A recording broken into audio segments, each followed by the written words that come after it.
Here right in front of me, that's where I found an empty glass, reflecting that's a truth. It's telling words not to be told. I need that mask. I'm a shapeshifter at this masquerade, heart in both face and mind, all free for you to draw. I'm a shapeshifter, chained down to my core. Please don't take off my mask, my place to hide.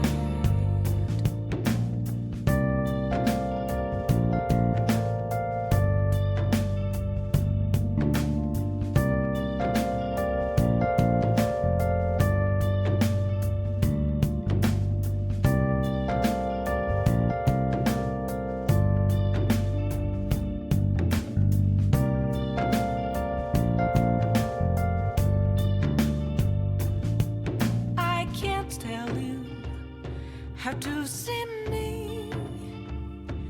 Just a cage of bones, there's nothing inside. Will it unleash me, burning down the walls? Is there a way for me to break? I'm a shapeshifter at post masquerade, hiding both face and mind, all free for you to draw. I'm a shapeshifter, have no face to show. Please don't take off my mask, my disguise.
Where have you been?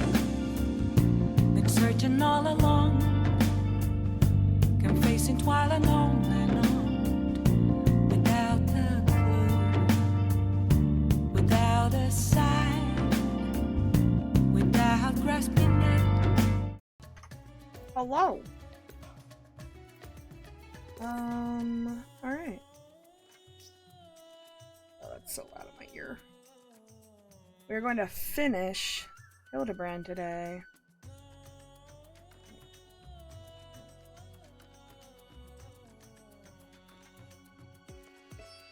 It's funny, every time I get on to do Hildibrand, I'm like, where the fuck is that quest at? And then I'm like, oh yeah, ransom hand. Ooh. But yeah. Here to do Hildibrand. And then if I'm feeling up to it, we'll do the... Oh my god, what the hell? Ugh. Ugh. Okay. Sorry, give myself carpal tunnel with that one. Alright. Then we'll do the golden saucer event.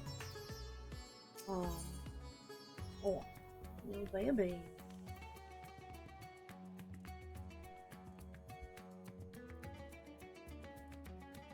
Barely contained enthusiasm, of course. Mevlo, eager to resume our investigations. I know I am. Recall the scrap of alien starship that we recovered. Well, Inspector Brandehild, alright, low poly Hildy, has employed an unsettling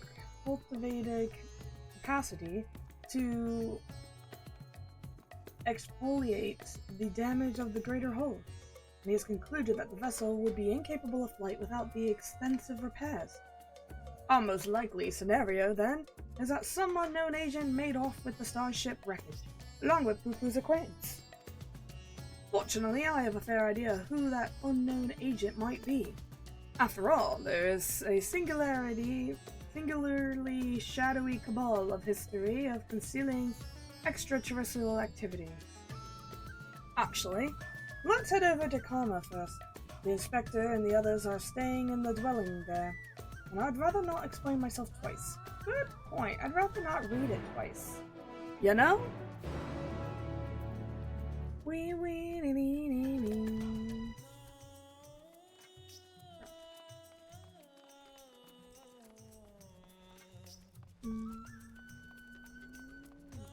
Ooh.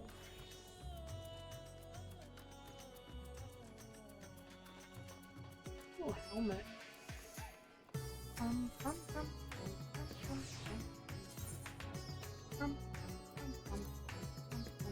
Where are they at?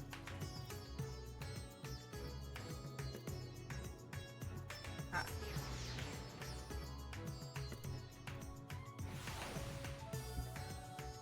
Bum, bum, bum, bum.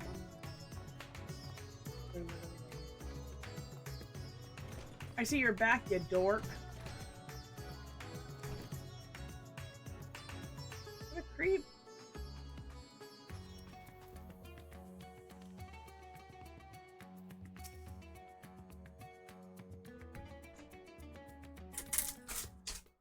A box of goldfish. 'Tis a horrible misfortune, Mevlo. Calamitous, even. Poor Master Poo-Poo has fallen gravely ill. Oh, really?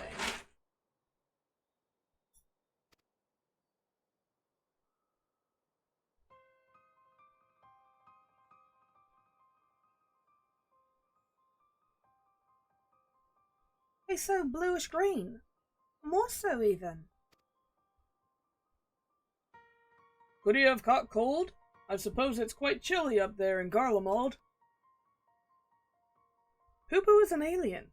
Who knows what extraterrestrial diseases might be ravaging his body?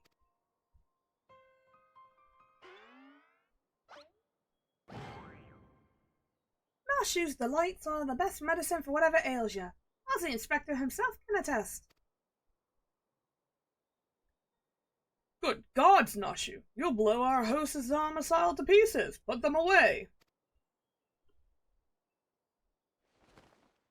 Oh, I want to blow them up. If I may.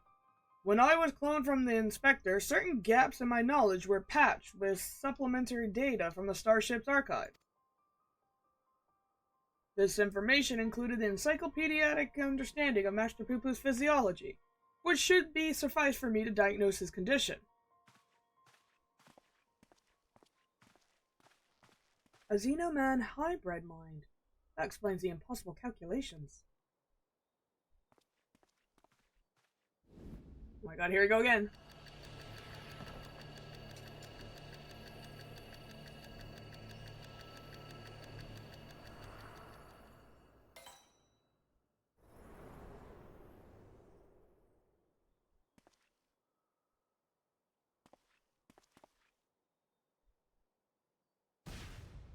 I have it. Master Poo-Poo is afflicted by a terrible case of the common cold. Gods grant me strength.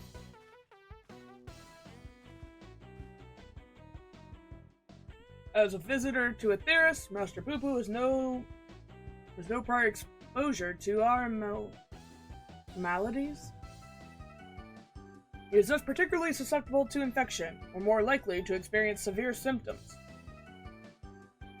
Aha! 'Tis just as I surmised. We must put aside the case until we have nursed our sickened companion back to health. Oh, fuck. But even if it is the common cold, isn't there a risk that our medicines do him more harm than good? They almost certainly would, based on the results of my analysis. However, I believe I can synthesize an effective remedy. We need but gather ingredients. Then ingredients you shall have. So, what are we gathering exactly? Most of what we can acquire can be drawn from Master Poopa's collection samples. Collected samples. Otherwise, we only need two which we lack. The first of these is the liver of a giant tortoise. A suitable organ can be extracted from one of the Pachapa, which wanderers salt winds welcome. Ah, the slaughtering of a monstrous opponent. That sounds like a job for Meatloaf. You got it. I like killing things. The other material in question is a rare fungus known as the damp shroom, which I'm hoping can be found among the Great Works' extensive stock of alchemic reagents. Very well. Nashu, Dillion, and I will scour the alchemist's shelf. Meanwhile, I would ask that you remain here to keep an eye on our ailing patient. Inspector Brandyhill, you're an expert on all things Stavnia. Oh, I wouldn't say expert, simply conclusions from simple observations, nothing more. As I said, I'm hoping the alchemist will have a damp shroom that we need, but really it's quite rare. Once you have the tortoise liver, would you be so kind to assist the others in procuring the fungus? Then let us not prolong Master Poo-Poo's suffering and moments longer.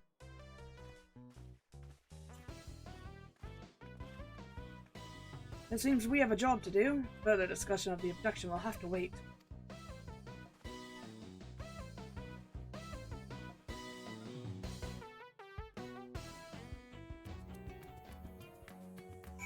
Alright.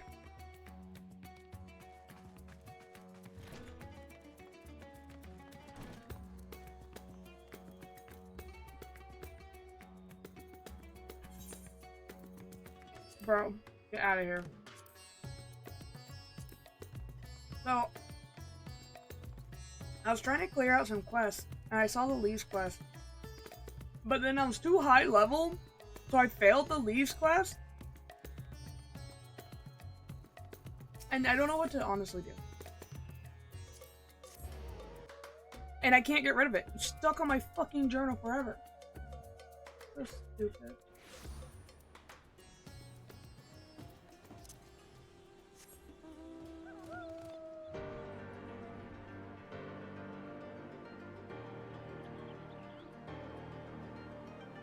Why do I feel like I'm moving so slow?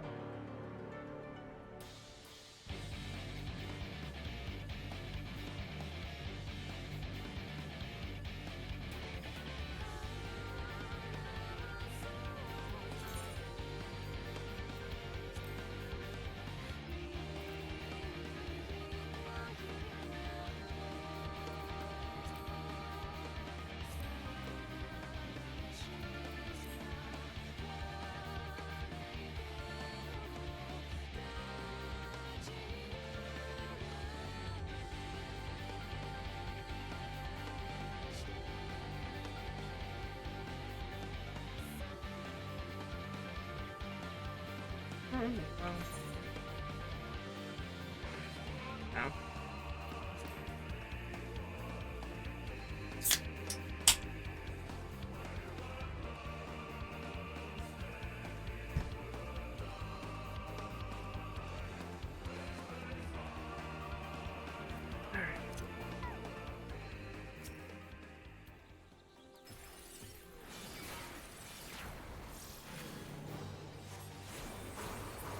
There we go, easy.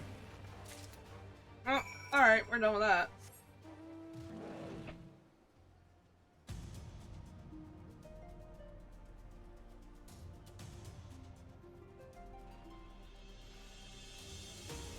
Easiest shit I've ever done in my life.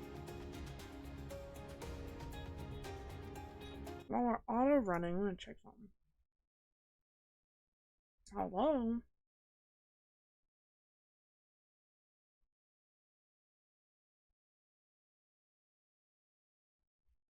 bizarre. Alright. Down.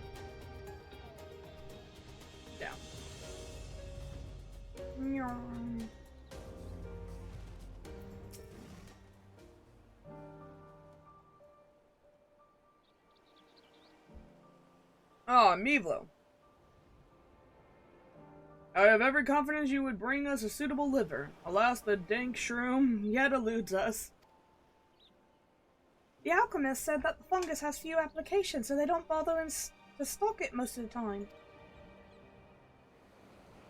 And I must put my keen inspector sense to work. Stand back while I attune myself to the essence of the dank.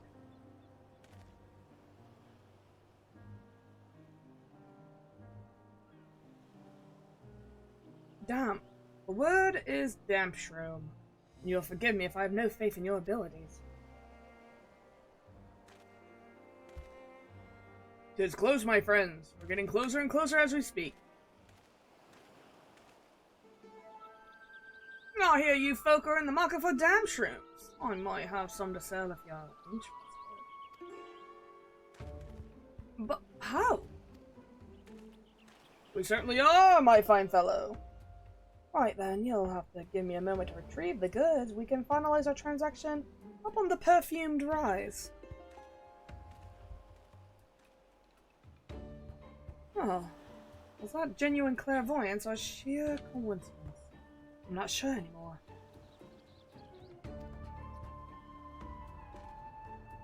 Though, in all fairness, when it comes to the Inspector Hildibrand, paternal perception is one of his least baffling talents. In any case, we should hurry to the rise and take this man on his timely offer.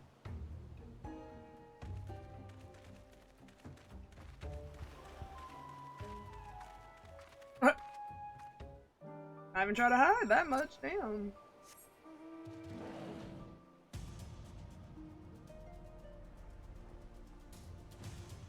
Ba-da-da-da.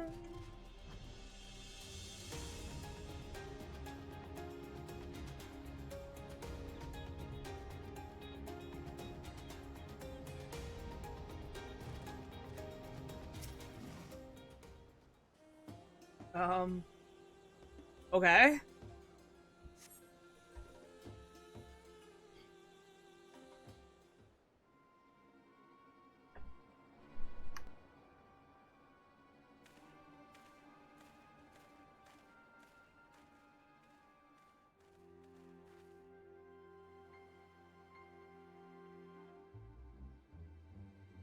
Sorry, I was adjusting my microphone. Oh, there you are. Good, good. And here's the damp shroom as promised.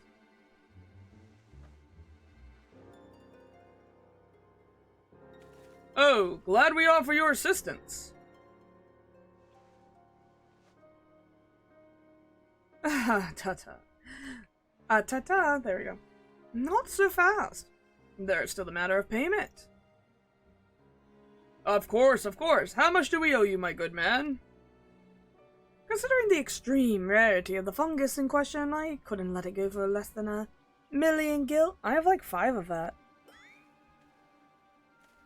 1,000,000 gil for one measly mushroom? Oops. That's outright robbery. A bargain, I counter you. You would pay tenfold the price in the markets. I thought to do you kindness in light of your urgent need, but I am more than willing to find another buyer if you wish to spit upon my generosity. Noshu, how fare we for coin? Oh, we're plumb out, Inspector.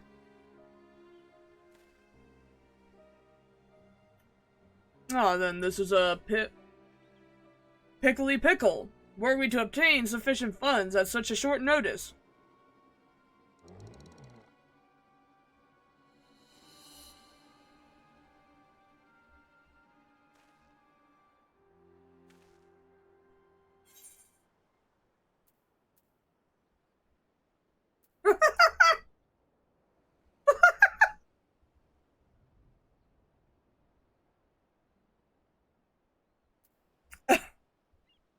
I love these options so much.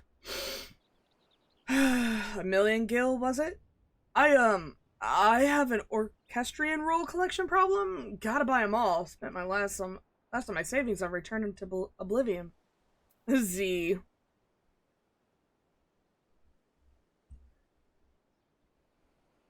We're gonna be dumb.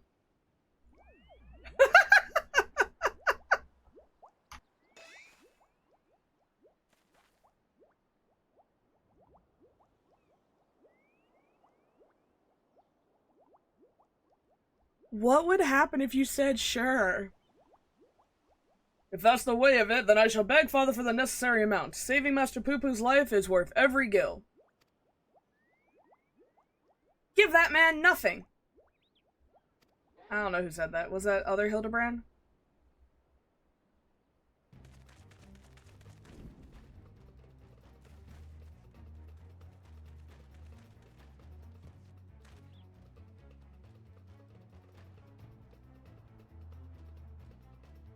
Deceitful scum. Deceitful, sorry. We have you now, deceitful scum. Your swindling days are over. Womp womp.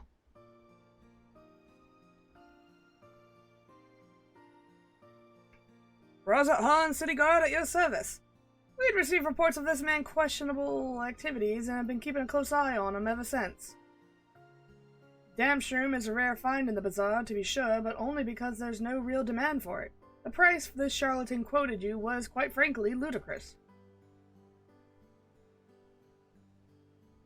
But thanks to your ignorance and poor judge of character, we are able to catch him in the act. As a token of our gratitude, you are welcome to keep the fungus, assuming you still want it. Yes, very much so. That is very, magnanimous. I'm sure I've heard this before, but never in text.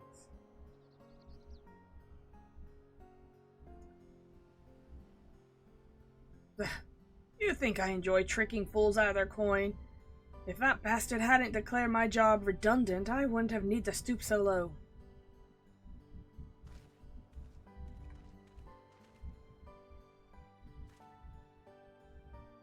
He blames the rising star among the merchant princes for his woes.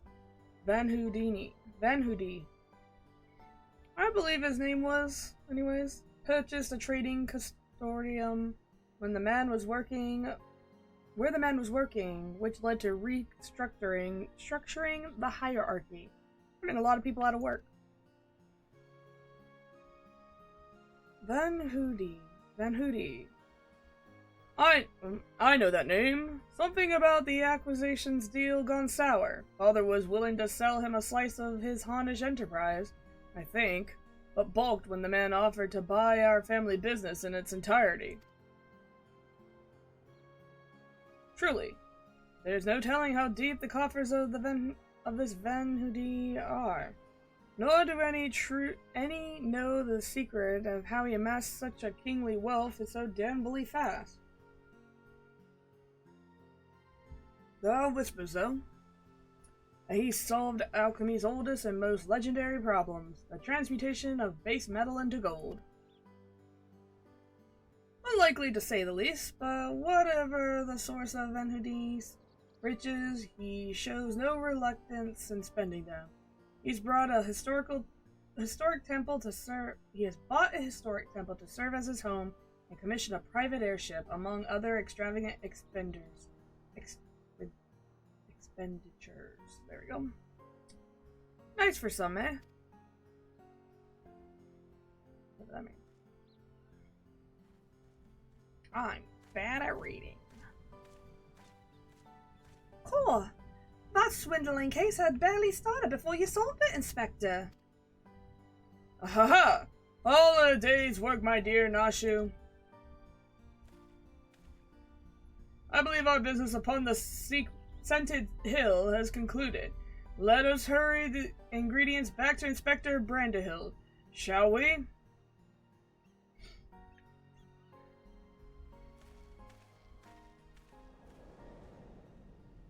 The hell?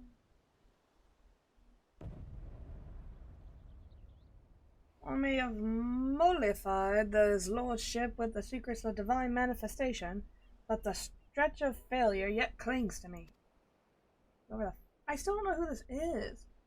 I must redeem myself in his eyes by crushing my most hated foe. Wee! I still don't know who this is.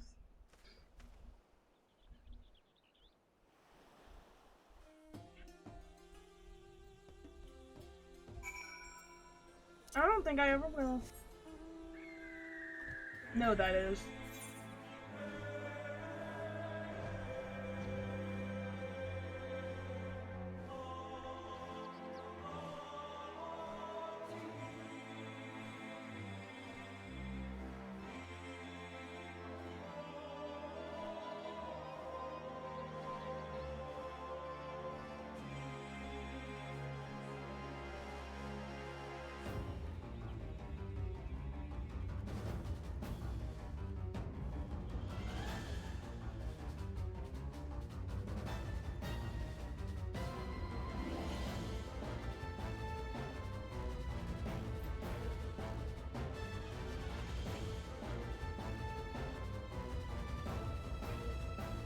I love goldfish. That's what I'm eating right now. They're so good.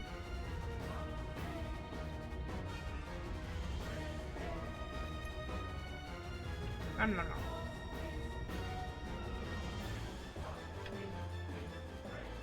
So, for sure, having to walk all the way back. My god. Dawn Trail. Early access, which I have. Launches in a month. The problem with that is I can't play a single Final Fantasy game in a month. You know, by playing it once a week. So, probably won't do that until after Dawn Trail.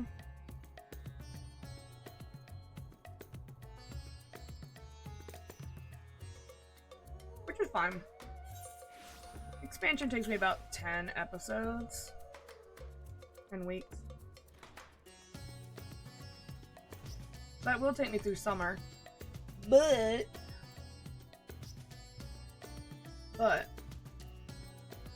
then I will literally have like so much time before any of the patches.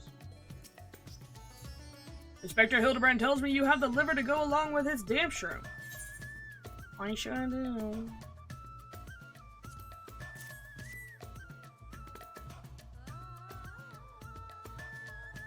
A fine specimen, thank you. I will be mixing the ingredients in the starship, so let us convey Master Poo Poo outside so we may administer his medicine as soon as they're ready. Sure.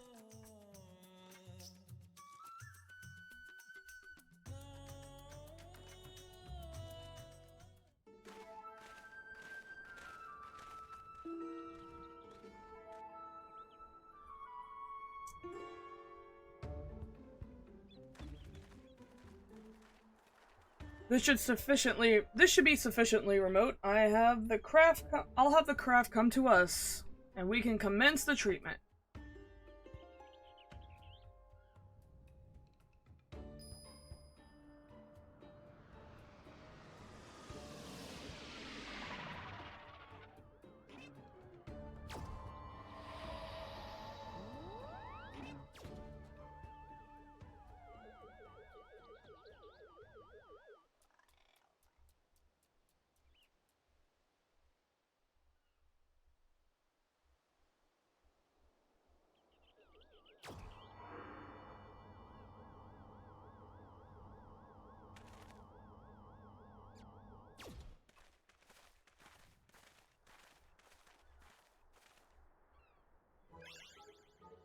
Oh, I feel much better. I cannot thank you all enough.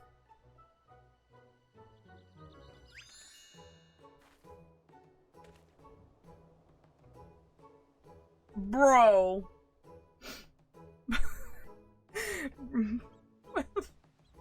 Master Poo Poo recovered his strength in mere moments. It would seem his powers of recuperation are just as advanced as his technology. I came here from another world, a stranger you've no cause to trust, and yet you've treated me so kindly. The people of this star are so very welcoming. Huh, you are our dear friend now, Master Poo-Poo. 'Tis our pleasure to help.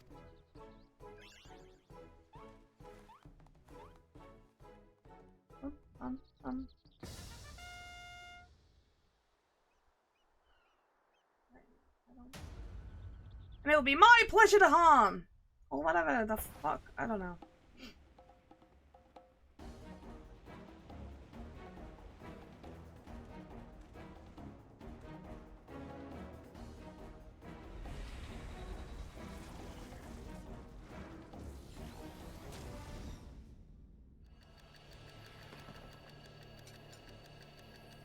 What the fuck?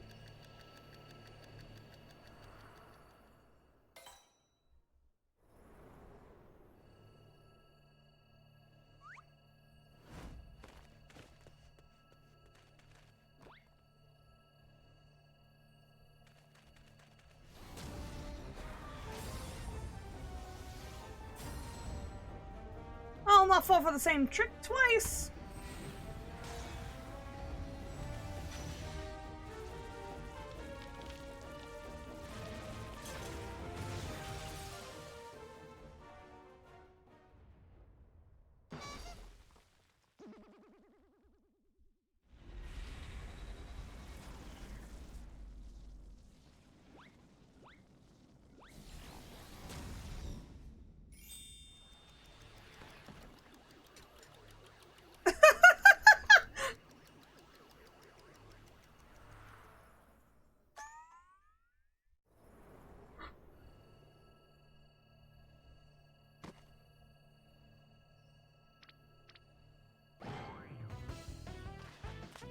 What the fuck?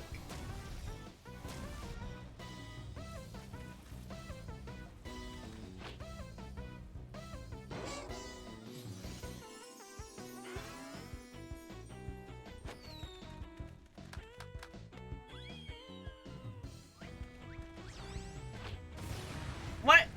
Oh yeah, he's just indestructible.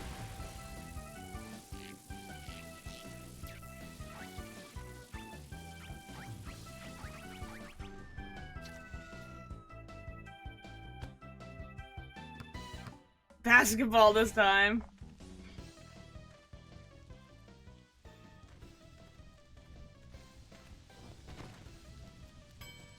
I have trauma from lasers. This is not having a good time. Impudent worm. Whatever. Fuck, dude. I don't even know who this is.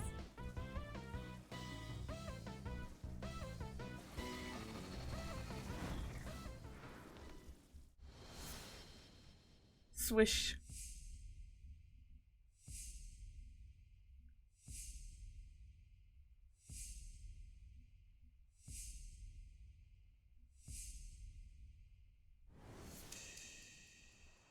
My god.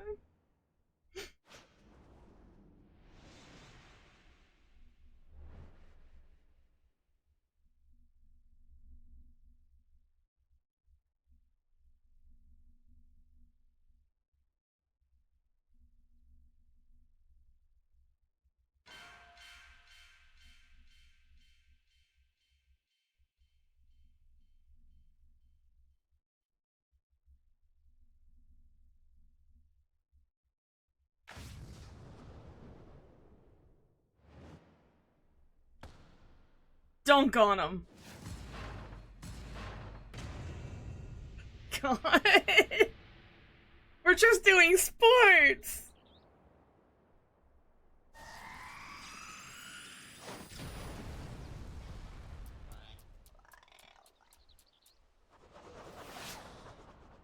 I still don't know who this person is. I'm so confused.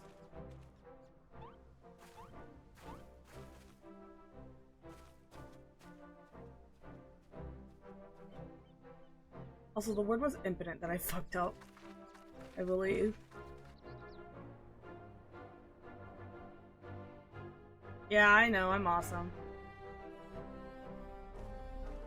Bro, I'm the Warrior of Light. How do these fuckers think they can fuck with me at this point? And also Indestructible Man and a Polygon Man.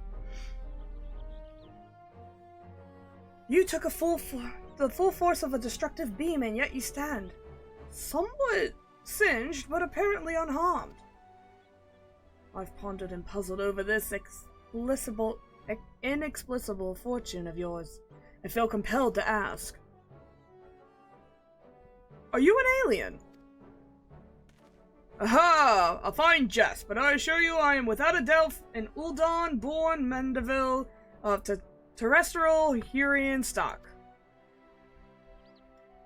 He's Hildibrand, Agent of Inquiry, Inspector Extraordinaire! And what more do you need to know? Where do I even begin? Oh, but never mind. We have more pressing matters. Such as locating Master Poopa's missing comrade. 'Tis time we reopen the case of the silent correspondent. Yes, exactly.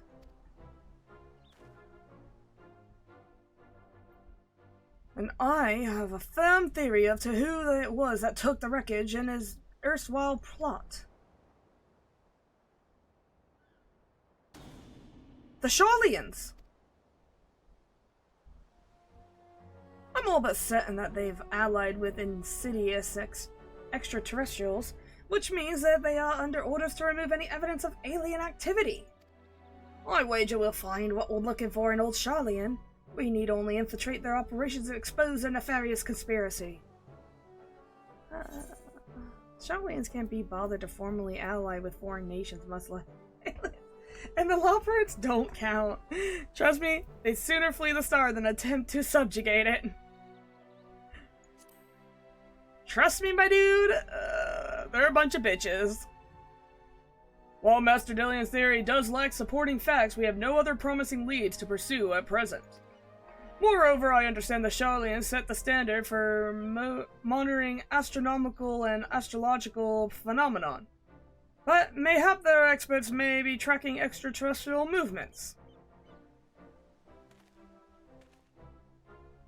I've spoken out of turn. Please, forgive my presumptuousness. Nay, my friend, I too sense our path points to the Isle of the Archons. Pack your bags, everyone. We leave for Charlian immediately.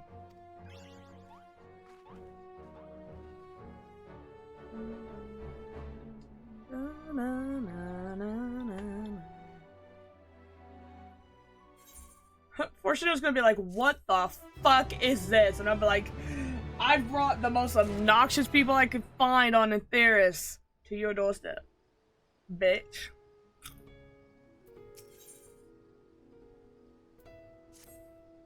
Charlian awaits. We only need to charter a suitable sea vessel. Of course, but does not the city lie many days' sail to the north? Is there no swifter means of reaching our destination? I can teleport.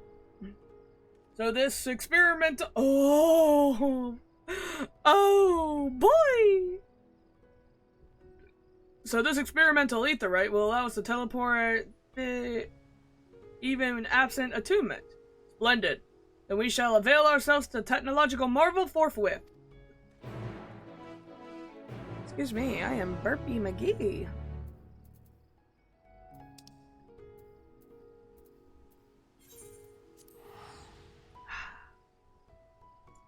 Cannot wait. Cannot wait for them all to be vomiting and dying.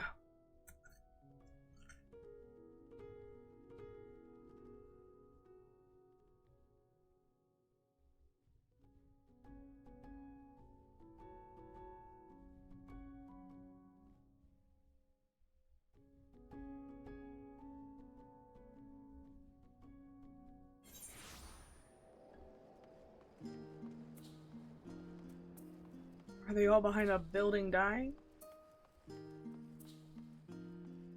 Oh, only one of them. Oh God, save me. Oh, Dylan isn't too attached to his dinner. So this is the City of Learning. A sophisticated gentleman should feel right at home here. How are you not all sick to your stomachs? Experimental aetherites make travel exponentially more fun. Sometimes I feel as though I'm the only normal person in this group of eccentric. Oh. But, this is not the time to succumb to nausea. Not here. In the belly of the beast. Rumor has it that Charlie and secret agents travel the star in search of specimens, which they collect and bring home in service to the confidential research project. Said project is conducted in a huge underground military facility. If we're to find answers, then that's where we need to look. Labyrinthos. Not a military facility. I say this Labyrinthos sounds promising. I say we head down there and make inquiries as to whereabouts of our missing alien friend. We simply take a lift from the Hall of Artifice, yes? Then let us be on our way. Simply do the damn thing. Okay. I don't know about y'all, but I didn't hear y'all were, like, invited. I'm pretty sure you can't just walk in there. I mean, I might be wrong. That's what I thought.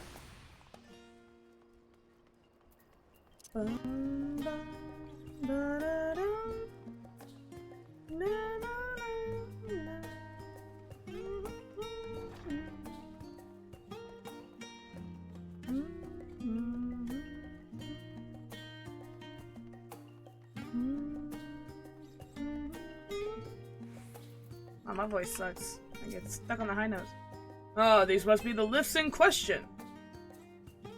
So indeed they are, my friend. Oh boy.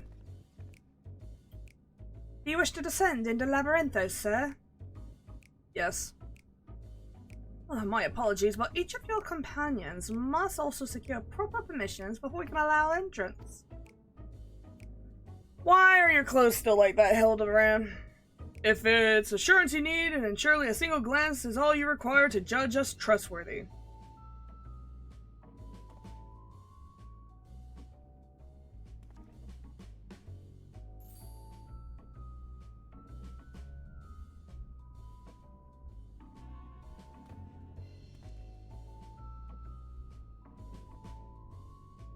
I could certainly make some judgments, but that is neither here nor there. Admission to Labyrinthos is subject to form policy. You're the ones who will be judged. I know you're hiding aliens and xenotechnology in the underground base of yours. Xenotechnology? I sincerely have no idea what you're talking about. Oh, yet again our paths cross in a most... I don't know who this is. What? Godbert? Father, what business brings you to Charlian? I am in search of a certain object, one crucial to the continued refinement of the Manderville weaponry. My investigation led me to believe that it is here in Labyrinthos. And as you see, as you also seem to have business down below. This is my son, and his bosom companions. If I vouch for their character, will you kindly allow them aboard the lift? Why is... Master Garbert Mandeville. The form sent word of your impending arrival. As a member of the Syndicate, your ambassadorial status affords you to an entourage up to 5 members. Pray consider the permissions arranged. And I don't count. I know not your current mission. For the time being, I suggest that you accompany me to the Archeon. I can go wherever the fuck I please. I don't need permission. Absolutely not.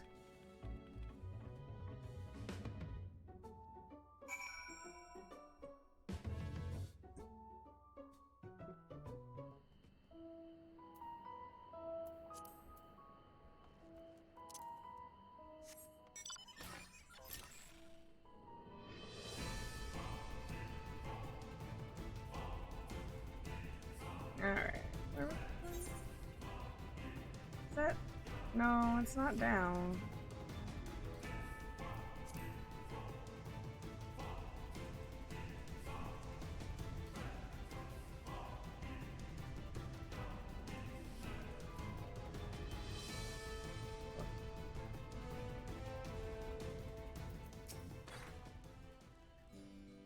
From what Father tells me, this storage facility is replete of samples and specimens collected from every land of Atheris.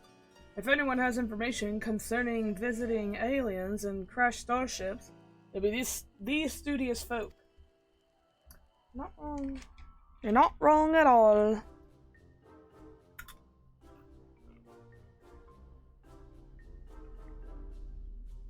A shiny silver saucer.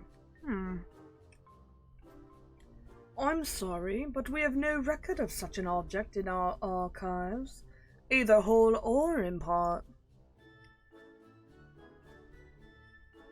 Or, so you would have us believe, but the purpose of this complex, this military fortress, is plain.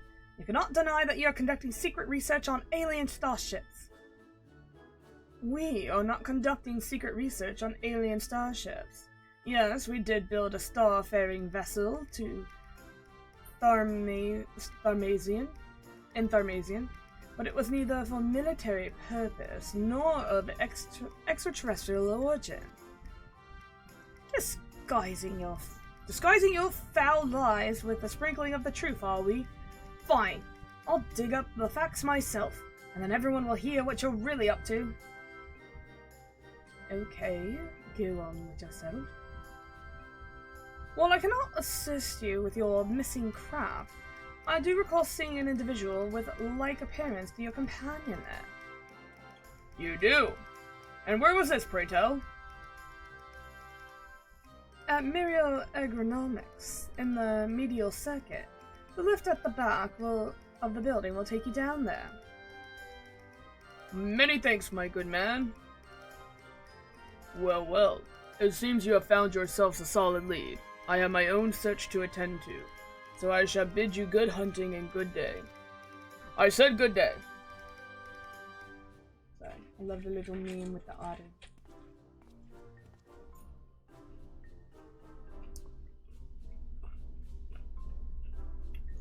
Another round in depth inquiries by the agent of inquiry and friends is in order. To Muriel Ergonomics, let's go.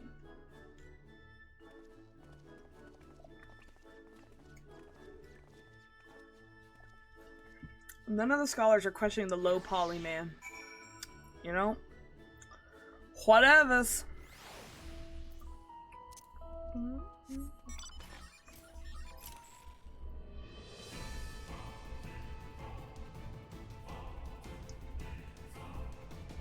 Bum, bum, bum.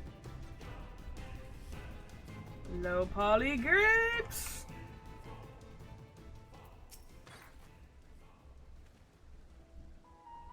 Oh, you must be talking about one of those new Mandagorian strains. We wiped up a batch of bright blue starry onions. But I'm afraid they started to rot almost immediately. Not Mindria, you say?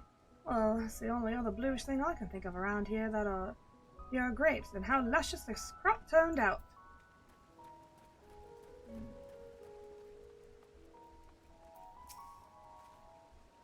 Your description would lead me to believe you're looking for one of the Mandagorian whereabouts.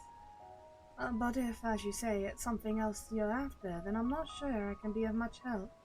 I've only just started working here, so you may have more luck asking the older hands.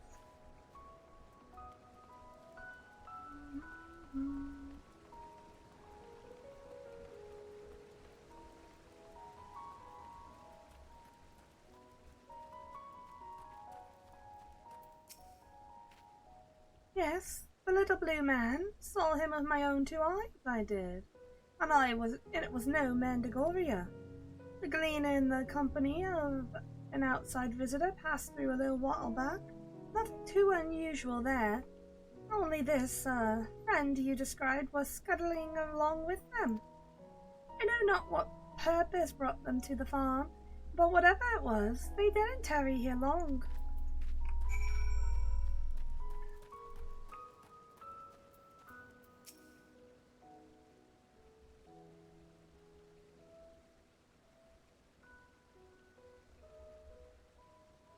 Wonderful. That corroborates the information I but moments ago skillfully squirreled out of this farmer.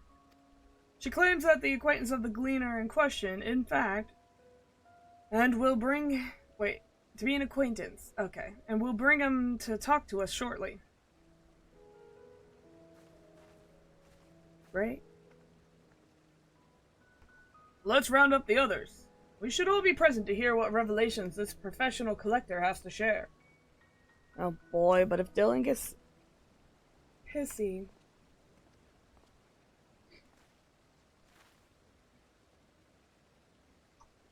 You're the folk asking about the little blue man, yeah?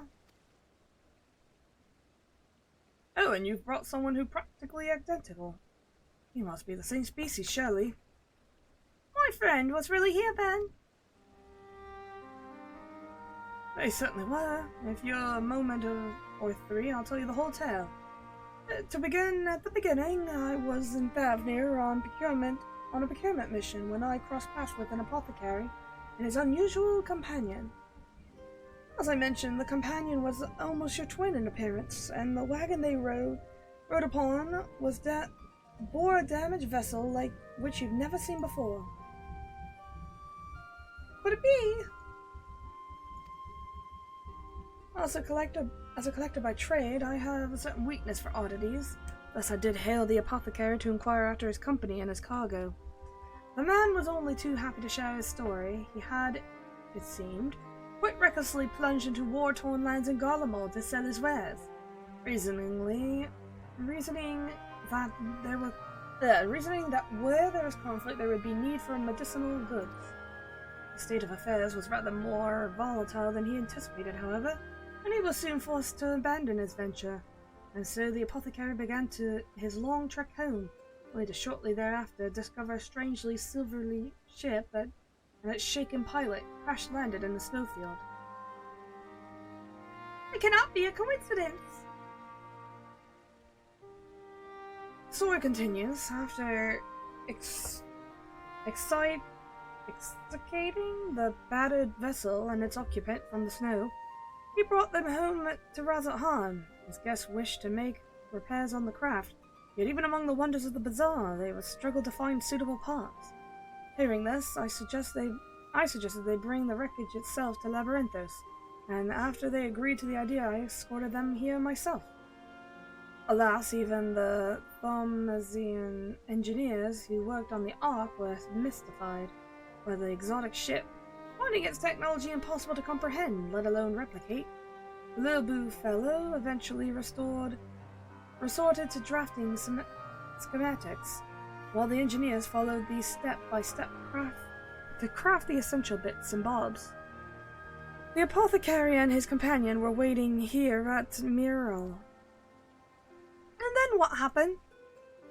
Well, once our industrious visitor had what they needed, they repaired the vessel in a twinkling. The pair then departed almost immediately, and I've never seen hide nor hair of them since. I'm told the apothecary paid a handsome sum for the engineer's services, but being typical Sharlians, I wager they would have happily forfeited the coin for a chance to pore over every square ilm of that ship. Now, I'm no scientist, but I'm beginning to think that such an incredible vessel must have been some kind of starfaring craft. And that little blue man, well, he must have been an alien from another world. Oh, so I'd like to believe. I am an avid reader of the Thavnirian truth, you see, and I love to entertain these idle flights of fancy. But I've rambled on too long. There are errands to attend to, and I really must take my leave. Good fortune to you.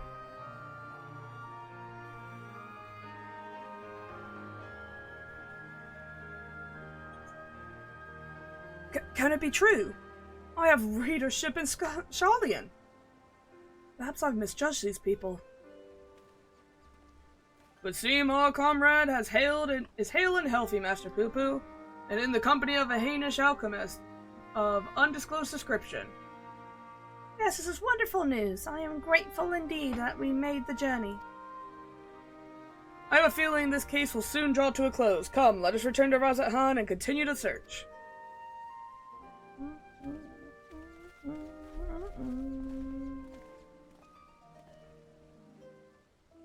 Is it the return button? Yes, it is.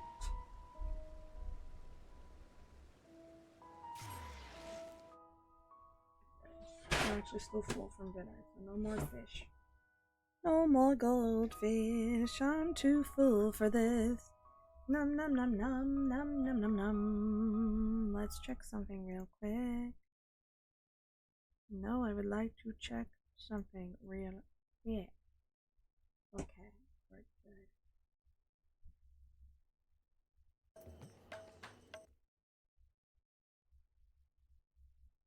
good. Weird. Alright. Back to the game. Let's go this way.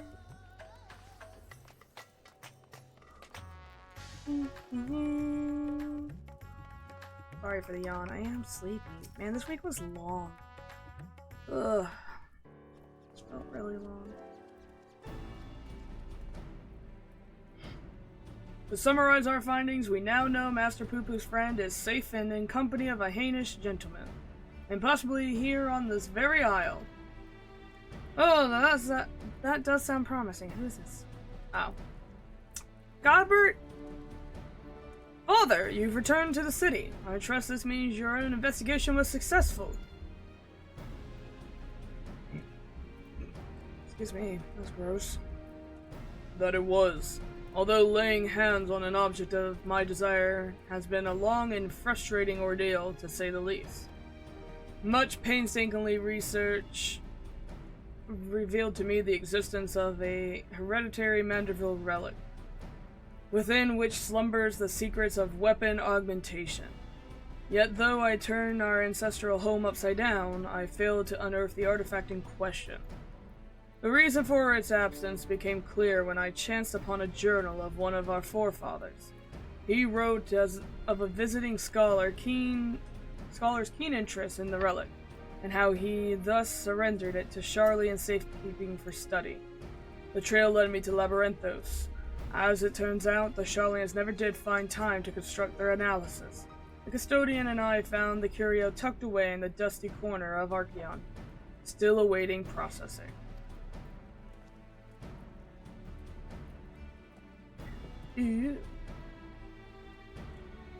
And here it is. An oddity every bit as perplexing as Godbrand's cipher-bound manual. How are we to liberate its hidden wisdom?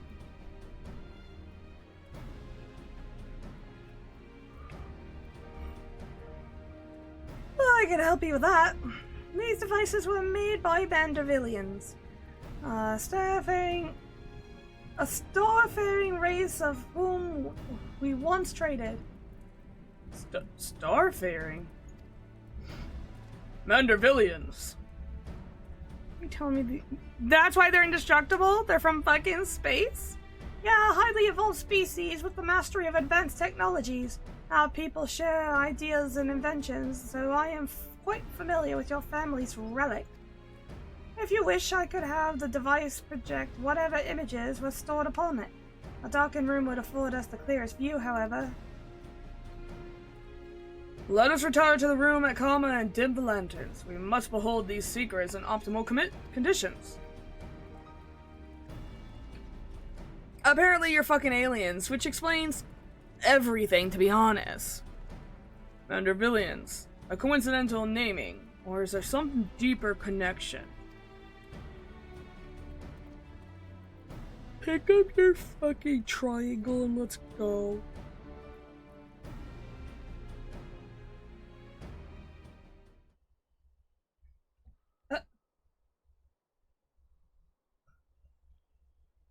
Everyone comfortable? Let's see what the device has for us. Just a naughty video. That'd be fucking hilarious. It's porn! Alien porn! Jeez, your forefathers were horny.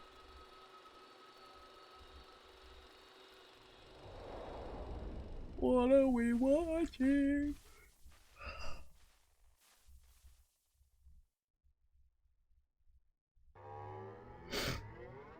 Oh, he's blonde. He's got a mustache. And he's like, I am Godbrand, wanderer of the stars and weaponsmith extraordinaire. God, he's both of them, come on. First Lord House Manderville. This is Godbrand, our founding father.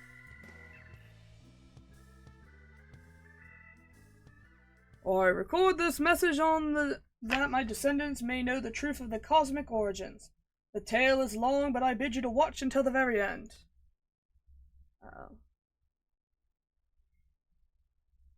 Heirs of mine, I am not a man born of the star, or even a man at all. I am of the Mandervillians, a race which hails from the far side of the great expanse.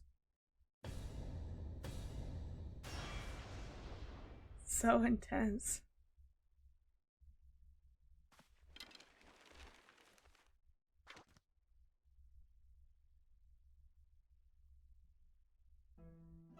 Mandervillians are parasitic symbiotes. We can only survive by bonding with other life forms.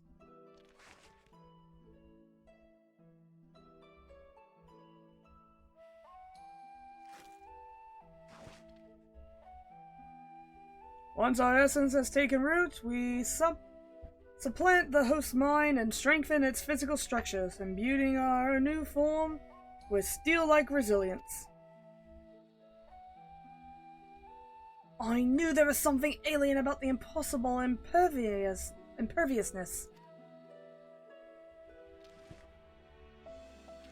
And though the conjoining of compatible host bodies, we produce offspring which harbor the next generation of Mandervillians. The symbiotic variant eventually takes to the stars in search of potential new vessels, adapting and multiplying. So it was that our race proliferated and spread throughout the cosmos.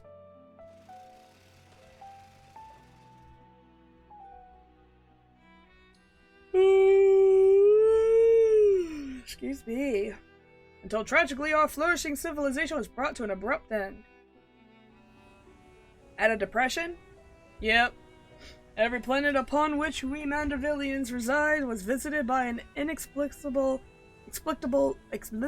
calamity. Our societies were brought to ruin by life forms suddenly twisted into horrific nightmares. Wow, sounds familiar. I think I know this one. That sounds rather familiar. So even stars far removed in time and space were ravaged by the final days. Oh.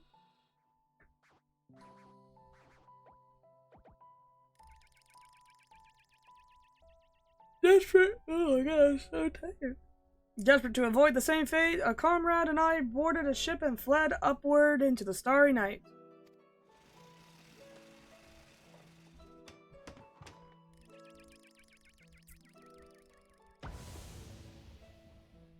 We flew and flew until we found a planet, your planet, untouched by the phenomenon, but the rigors of the journey had also damaged our craft, so we were forced to make an uncomfortable descent.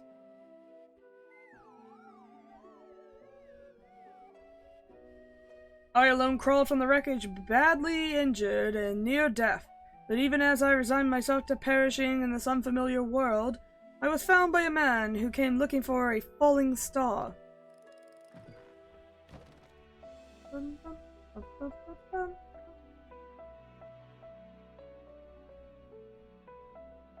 As a rule, Mandervillians do not take intelligent life forms for hosts. After hearing my story, however, the sympathetic gentleman offered to become a vessel of his own accord. He was himself afflicted with an incurable malady. I don't know. And with little time left to live, seemed content to know that his ailing body could provide safe haven for another.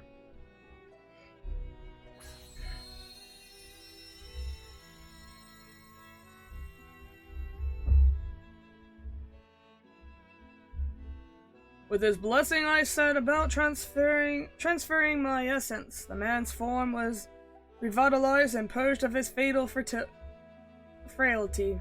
Yet his mind, which dwelled within, was now my own.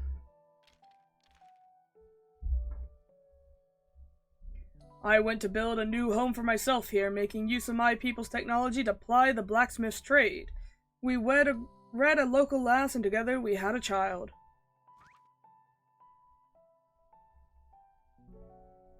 Although not pure Mandervillian, our offspring exhibit the same enhanced physiology. A boon I suspect shall be passed down for generations through the bloodline of House Manderville.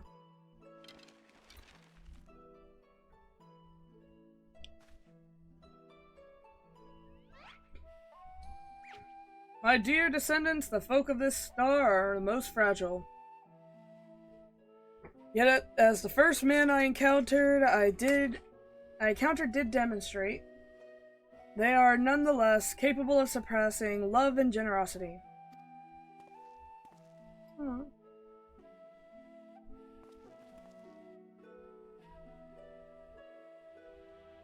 As the last of the Mandervillians, I have but one request to make of you. Pray employ your superlative attributes in my armory of Manderville armaments for the benefit of the wonderful people whom I hold the highest regard. Oh my god, this goofy motherfucker.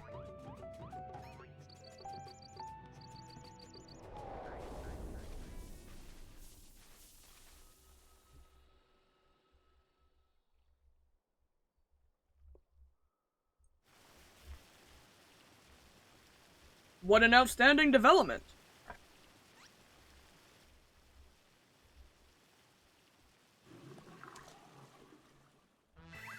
I, Hildibrand Hildior Maximum Manderville, shall heed the passionate plea of my illustrious forebear.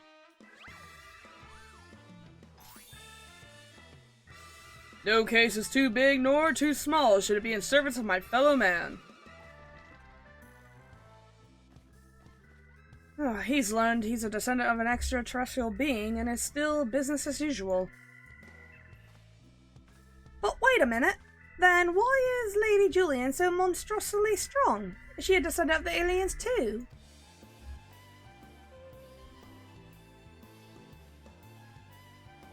Well, this is most unexpected. Never did it cross my mind that our esteemed ancestor might hail from beyond the heavens. But I do wonder if the self-same blood still runs thick in our veins. The family tree I glanced over some years ago also suggests that. But it is unimportant. My present purpose remains unchanged. I will bring our Manderville weapons to a peak of perfection, for Godbrand, and for the good of our star. Before I forget, I have a gift for you, Mevlo. Pray await me in the Aetheryte Plaza, and I shall bring it to you forthwith. Sure.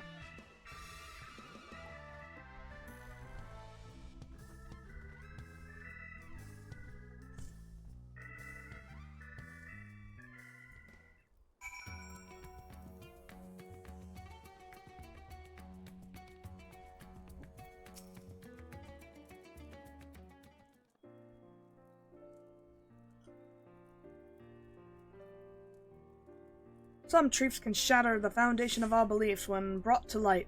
But I have to say, this wasn't one of them. The most staggering discovery that I have devoted readers in Charlian. Those who peruse my publication are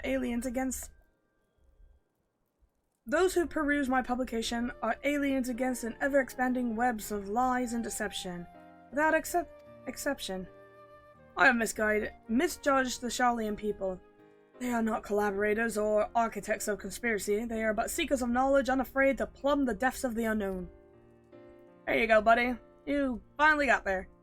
That Master Poo-Poo, though, that one has ulterior motives. I bet my life on it. Stand ready, for we shall need your strength when he shows his true colors. Cool. I hope you have not been waiting long. It's a gift I mentioned. Master Poo-Poo's earnest quest inspired me to indulge in a spot of clockwork craftsmanship between weaponsmithing sessions. I thought it only fitting that you'd be the one to care for this diminutive simulacrum. Consider it a memento of your adventures together. The mammoth. Come here, you little mammoth.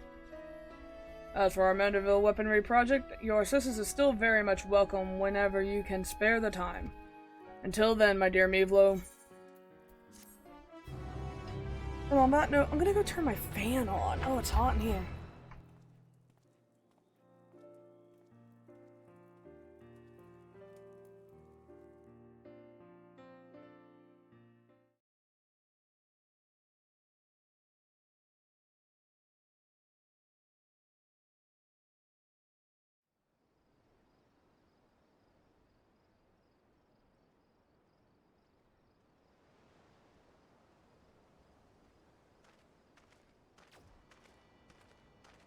Alright, I'm back.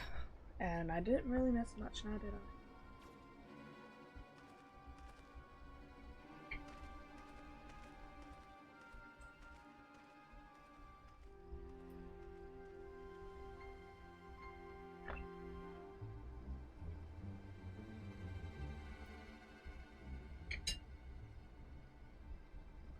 Lord Von Houdini, I come with ill tidings. Professor Lung has an ambush for his nemesis, but was once more defeated. His current whereabouts are unclear.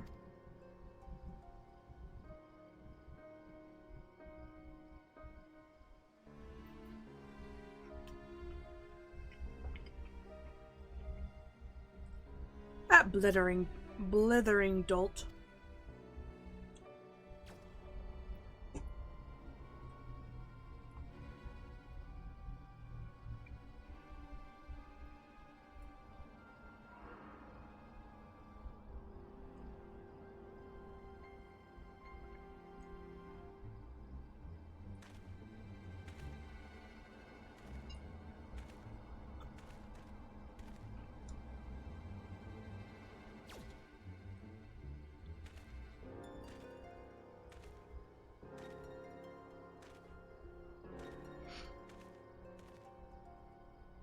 No matter.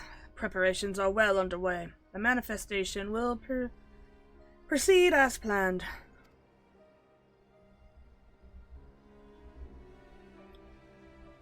But why, though?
Alright. Sorry. I feel really tired, but I'm gonna do it. We're gonna do it.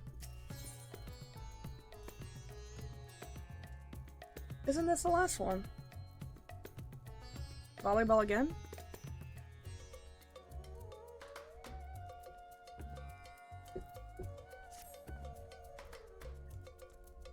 Oh, Mevlo, you're just in time to assist with my latest fact-finding expedition.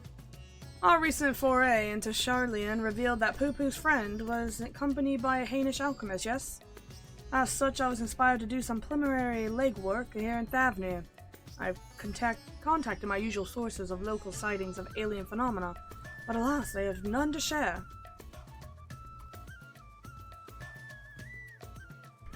Ugh, burpees. Oh shit. I tried to scoop my chair up, but it didn't move at all. It's time for a new chair.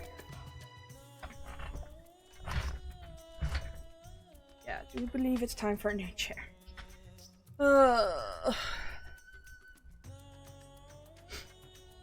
I thus switched tactics and decided to track down the alchemist fellow instead. Surely someone will have heard the tale of an apothecary bold enough to set up a shop in Garlemald battlefield. The Spectre and the others have been pursuing a similar line of inquiry, yet I found no leads here in the city or at the Great Work. I believe they've moved their investigation to Yedamald. So I suggest we hurry over and join them. I cannot have the little blue man muddying the waters when we are so close to grasping his master plan. So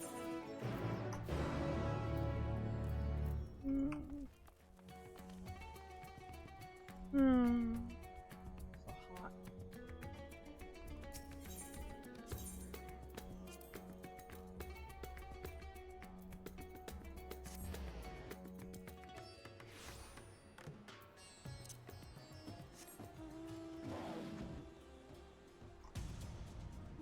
I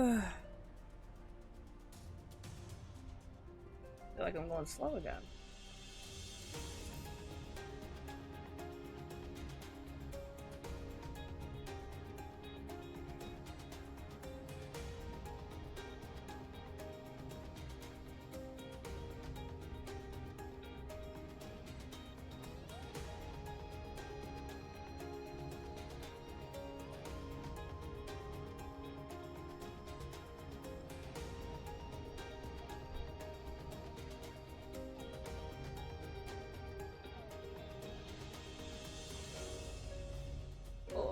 Sorry, I'm like actually starting to sweat from how hot it is.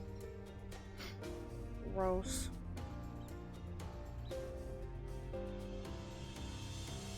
Let me like park my mount and then I'm gonna turn my fan actually towards me because I'm dying, and then I'll try to not have it show up on mic, but honestly, get over it. I'm sweaty. I don't like it. I already sweat at work from it being so hot.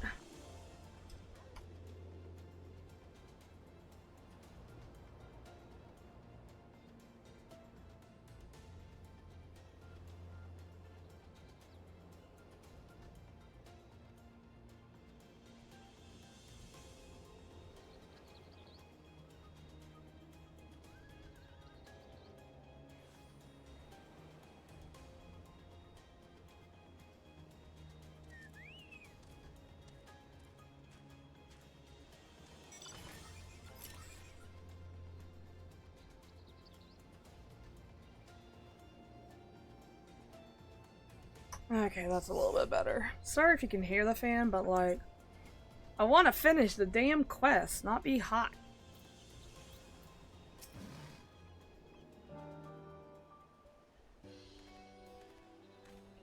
Also, I don't think y'all can pick it up, so it's fine. I see the two of you are eager as ever to observe my inspectoral genius at work. The long-term fans are often the most ardent. As a matter of fact, we were just about to continue our investigation into the alchemists we know to have been traveling with Master Poo-Poo's comrade.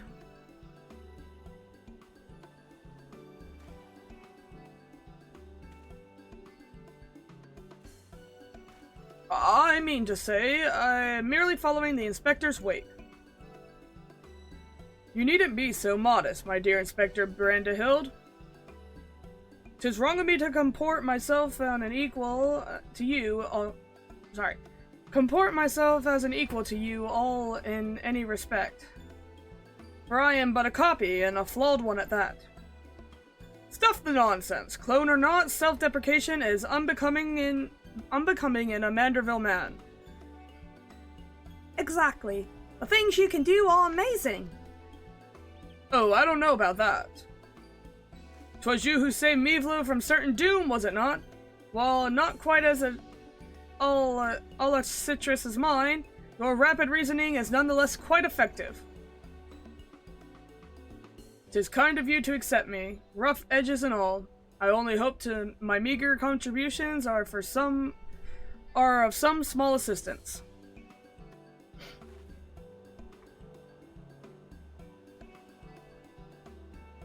Too modest by half. I'd say his mental faculties are far surpass those of the original. That's enough chin-wagging amongst ourselves, I think. Let us spread out and learn what the locals know of this adventurous apothecary.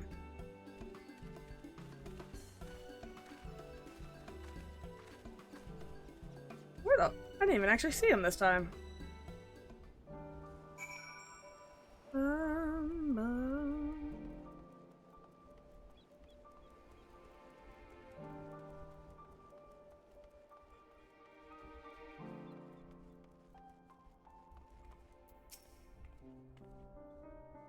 Do I know any apothecaries in Raz's hand? Of course, more than I can count.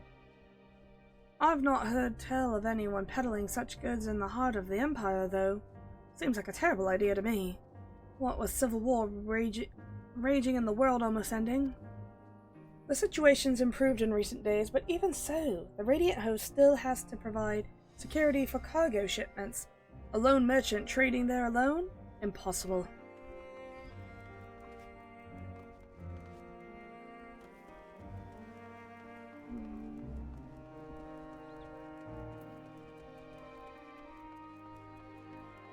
Oh, is this not a place I can go? Hello! I know many merchants who travel abroad to ply their wares, but none who have business in Garlemald. You have to be mad or desperate indeed to consider setting up shop in that terrible land. I mean, where it is, we've signed some kind of trade agreement with the Garleans, but it's not the kind of place one simply wanders in and opens a street stall.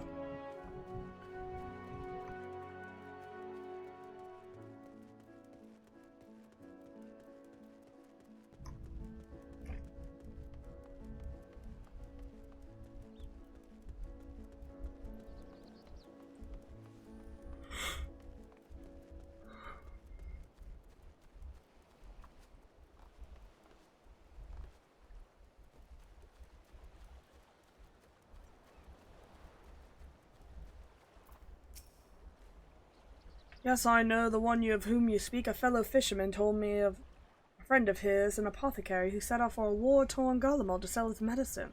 A reckless fool, if you ask me. I have no interest in the affairs of men, but you do, I take it.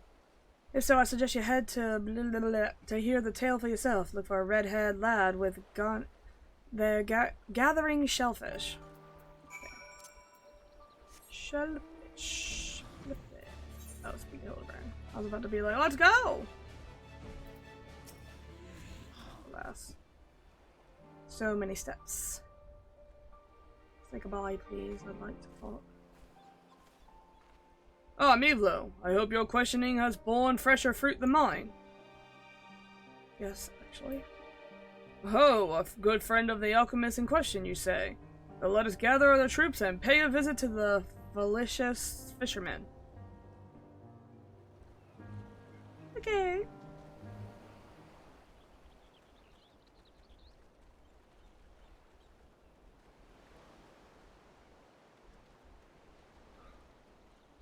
Oh my god, dude. Why are you even hiding?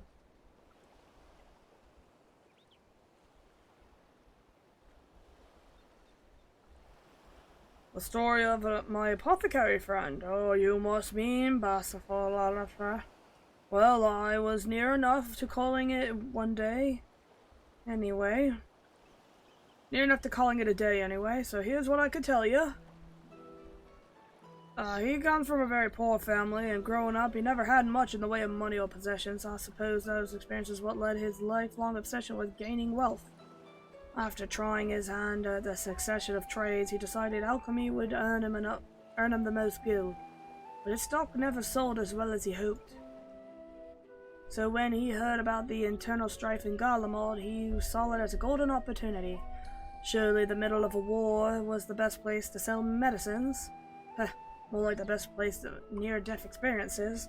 He soon gave up on his Garlemald venture, but while one would expect him to return, lamenting his ill fortunes, he was practically euphoric when I saw him again. A God's given blessing he found in the snowfields had given him much cause to celebrate. He said he learned how to create gold. I must admit I laughed at first, but then he showed me a gleaming mountain of the stuff, enough to proclaim himself the merchant prince, and even changed his name to Vahudin. Oh, a word which brings the mind of bounty and divine. Let's see. A name I have heard. He is the rising star in the markets, is he not? The one snapping up commercial ventures of right and left? Yeah, that Vahudi has certainly made his ambitions known here in Thavnir, especially when he attempted to purchase an entire port of Yelmeld. The docksmen declined to sell, of course, but when it came to buying historic landmarks, a bottomless purse can open surprising doors. Last I heard, he converted the Gilded Araya to a private abode, and he's been filling it with every rare treasure his gold can secure. He pays out particularly large sums of artwork depicting a goddess, Ashura. I remember him being a fervent worshipper of hers, even as a child. I've encountered much Moniusa and Mergalore at Razadhan, yet I recall no mention of this Asura. Well, that's hardly surprising. As a deity of war, she's not well loved by the common folk. He is different, though. He sees life as a constant battle of to amass wealth, and as I think it's Ashura, and it is to Ashura whom he prays for victory. Damn me if she didn't listen. That once poor boy became merchant royalty. A man far too rich and important now to afford me more than a fleeting moment of simple fishermen, even those who had once dear friends. If you'll excuse me, I really must leave it at that. These clams won't sell themselves, you know.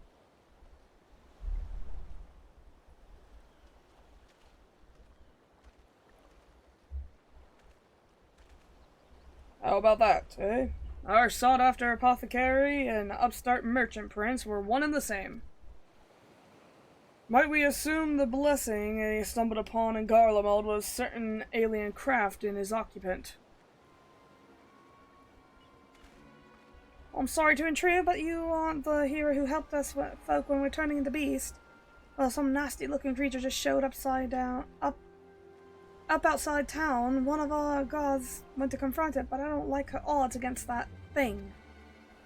This sounds like a case for Inspector Hildibrand. Come, friends, let us investigate forthwith. It's more like a job for me.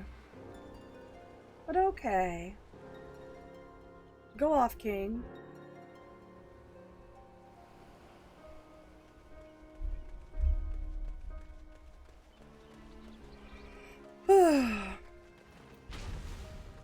The hell? I thought you destroyed that monster.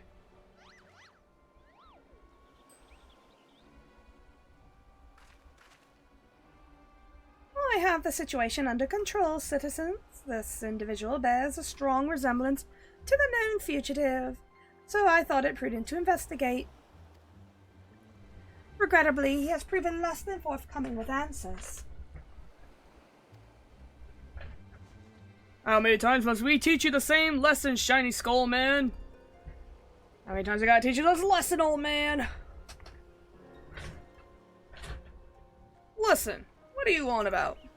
I don't know who this is.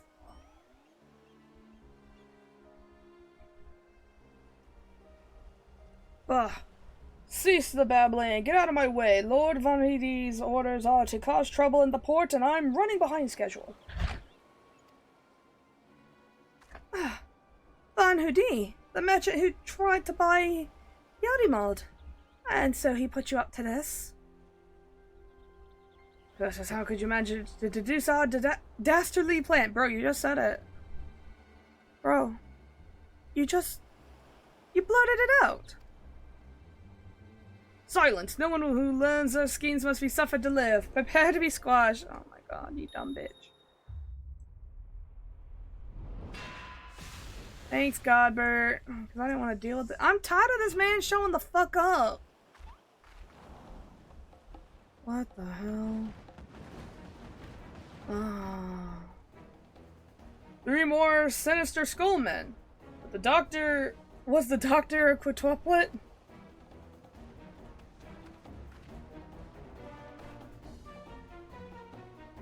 It's your mom.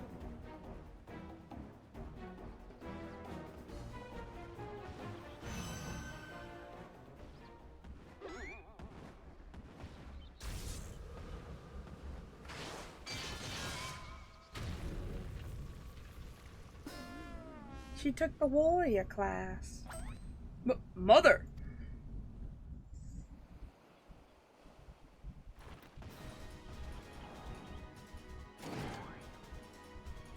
Vexus vermin, I shall soften you up. Okay. I'm tired of this man. I really just don't understand. Also, why is anyone scared?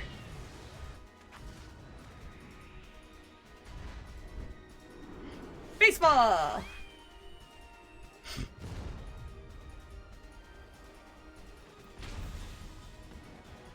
Ah, lucky hit.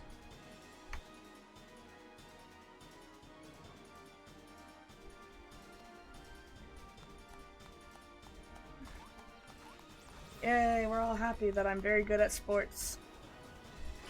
Sports!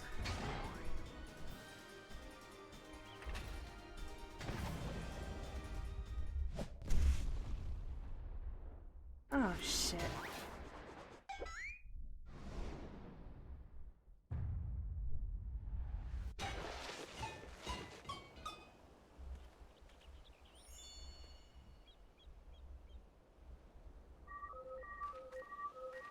She just walks.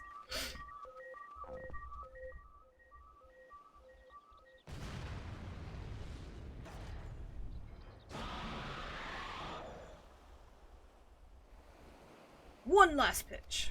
I don't... Bro.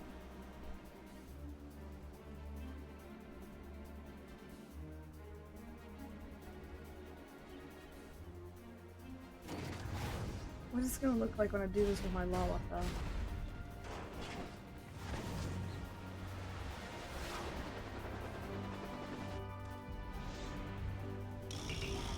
Ultimate heavy hitter special.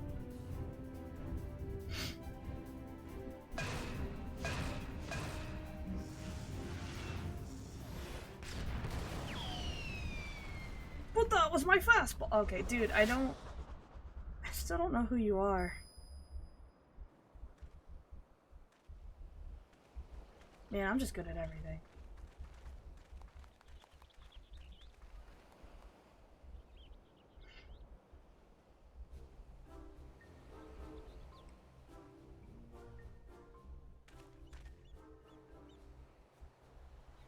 I've come to expect father's sudden appearances, but what brings you here, mother?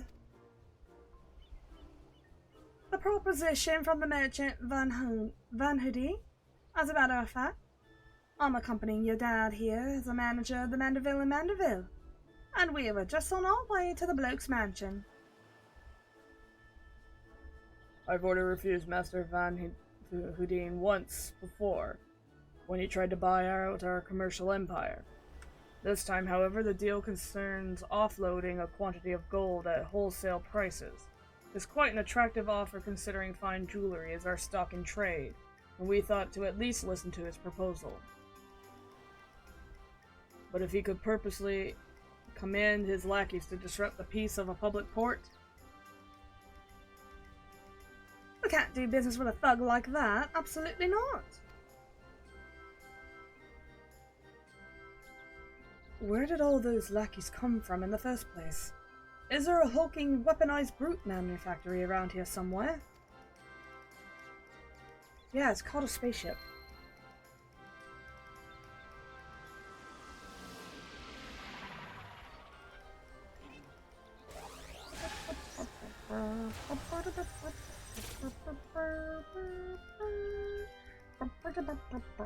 As I suspected, my ship's vaporization beam is configured to expunge only replicant matter. So you can copy inorganic matter as well. How interesting. Once the matter duplicate. Oh my god, bro.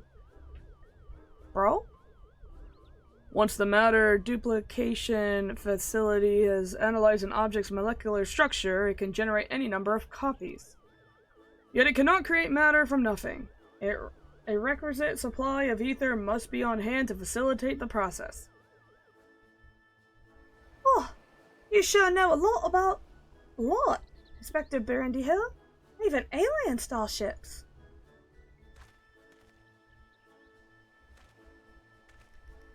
'Tis no great achievement. As I've mentioned, the gaps in my knowledge were patched with the data of the starship's own archives, which include the vessel's full schematics and function.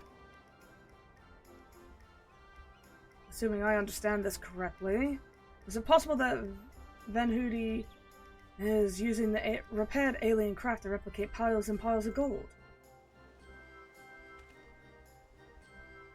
We share the same suspicion, Master Don. To my knowledge, no other method exists that can reliably produce precious metals. Of course, 'tis obvious conclusion. That being the case, one might further assume that Van Hoody is either threatening or deceiving Master Poo-Poo's comrade in order to gain access to the vessel's superior technology. Our course of action is clear. We march right up to his gold spawner's front door and demand the release of his extraterrestrial hostage.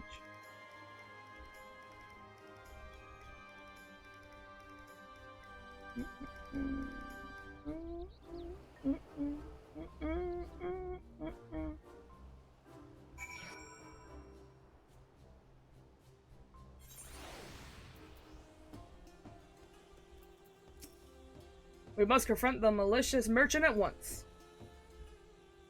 If your heart's set on confrontation, then you may as well come with us. Van Hoody's invitation include a private airship flight to his new estate. I still need to formally reject his deals anyways, and his plot will be waiting. Cool.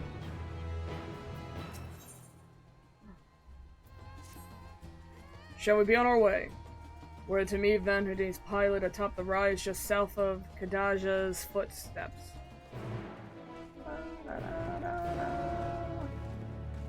My voice is going by. Okay, it's bad, but it's bad. We're not gonna do the golden saucer just because my voice is bad.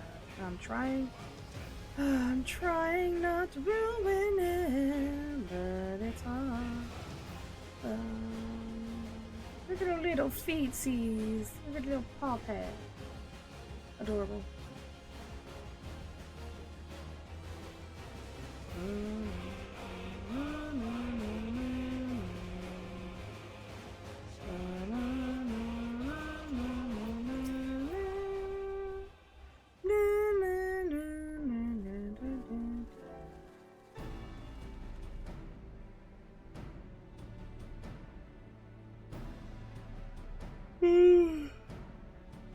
Bro.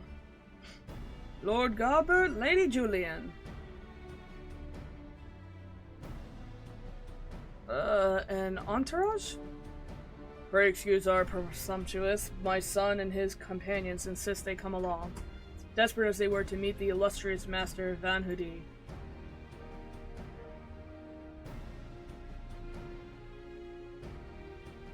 I see. One moment, if you please.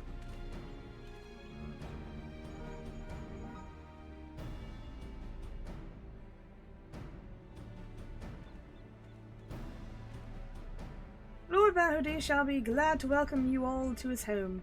Pray step aboard, and I shall take you there directly.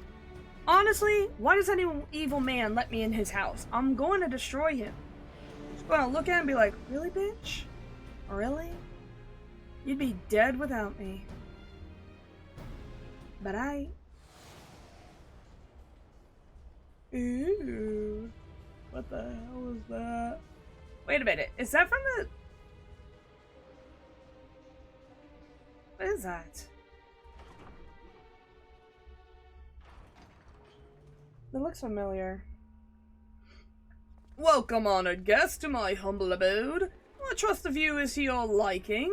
Since you've traveled all this way from distant Uldar, a pleasant backdrop of our talks is the least I could provide.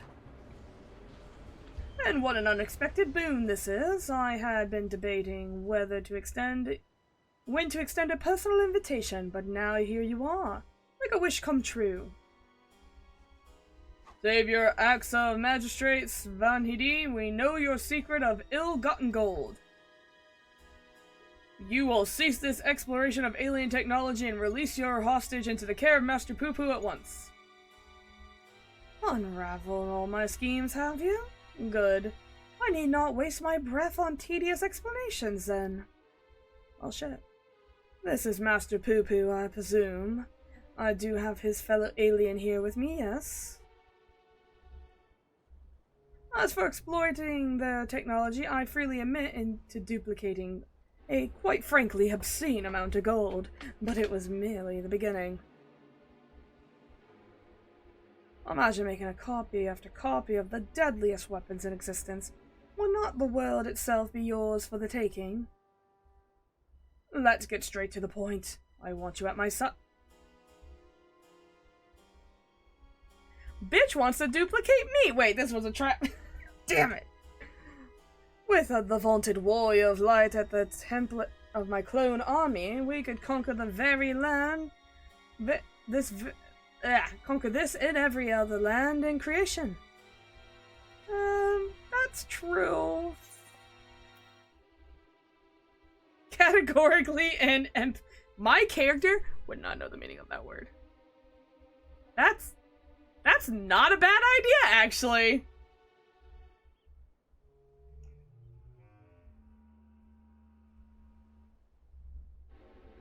I kind of want to know. I don't want him to, like, in my opinion, it's not a bad idea to make a bunch of Warrior of Lights to fight evil, not fight good. I just kind of want to know what happens.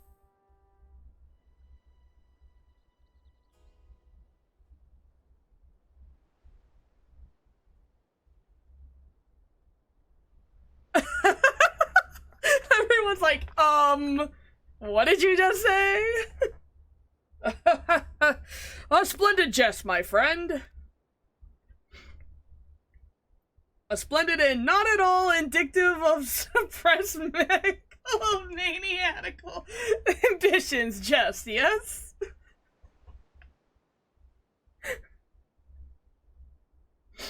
I only picked it because my character wouldn't know what those other words meant, because he's dumb as shit.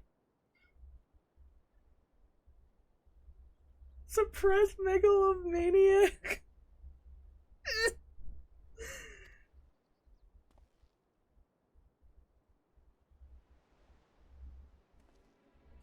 Oh, so weird. Of course it was. Our redoubtable Mevla would never dream of accepting a contemptible proposal. A pity. Yet I anticipated you would prove an impediment to my assertion. Yes, it would seem it's time has come to test, Bro, I don't know who that guy is. I don't know who that is. Too dumb. This is giving me, like, fucking Tower of Zot ass vibes. All was prepared long in advance of your coming. The tower holds not only mundane treasures, but also caches of crystals. Ether. As for the requisite congregation of worshippers, You're gonna summon a fucking primal? What? Well, I had but to clone myself, after all. After all, who is more devoted to my cause than me? Shh. He's gonna summon his own god, this lady. God of War. Kratos. We gotta fight Kratos. Fuck. Hey! It's a beeper. Divine Ashura, take up thy blades and wage war upon mine earthly rival. I'm so bad at this shit.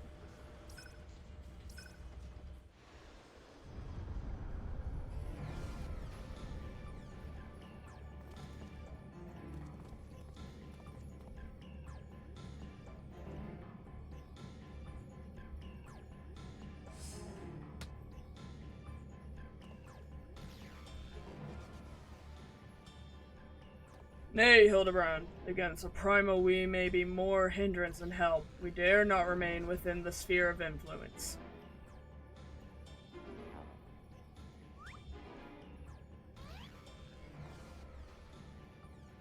Best of luck, my friend. I must make a gentlemanly withdrawal.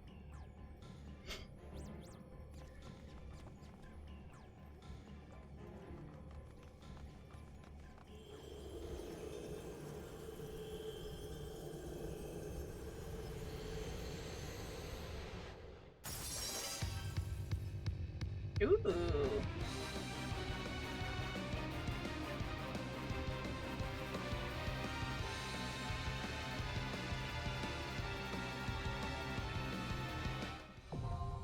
Ah.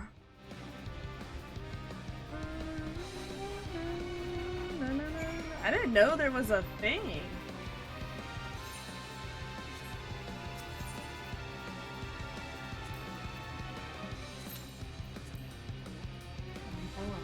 I did not know this.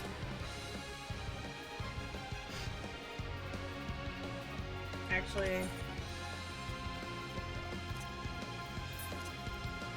let's play a movable class in case this is a fast-paced fight.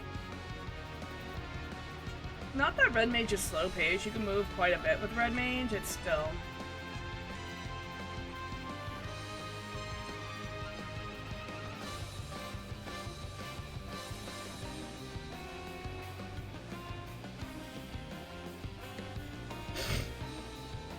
Excuse me, sorry. I should be muting when I sniffle.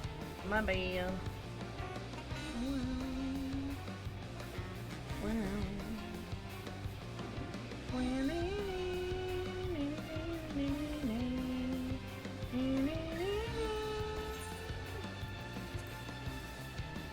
When does this go? The 4th?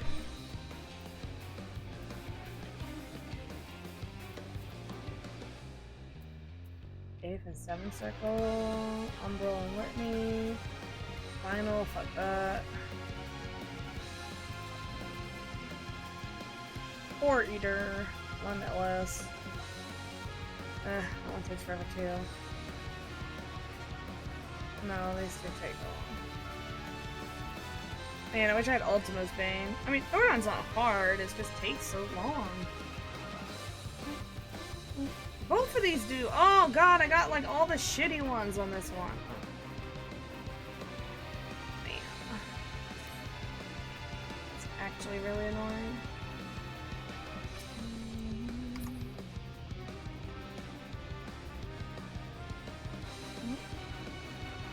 Let's get a good look at this design. Okay, there's only 3. That might be 4 with the back. Like a weird meat thing going on here. A weird feet thing going on here.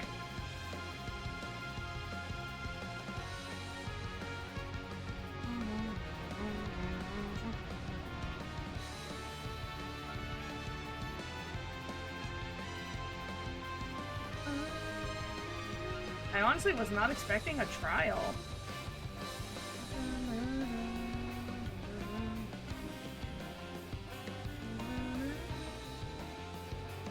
You think this has to do with reflecting?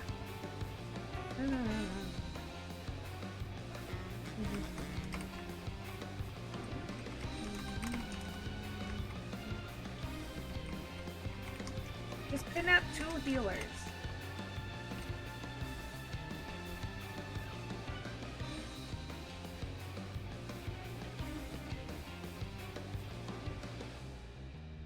You're so tall.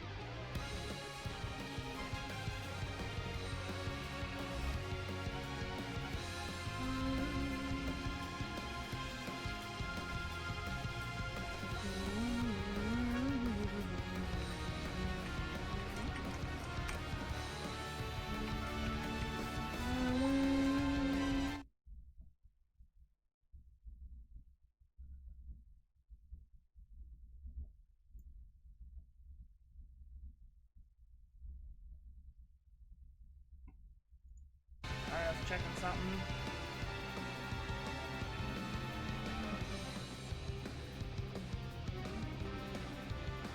I wonder what sport we're gonna end up playing in this one.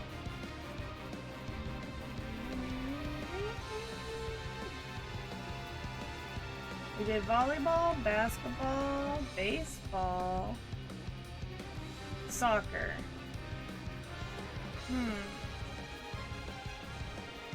Volleyball, baseball, basketball, soccer. Tennis? Oh, that's kind of like baseball.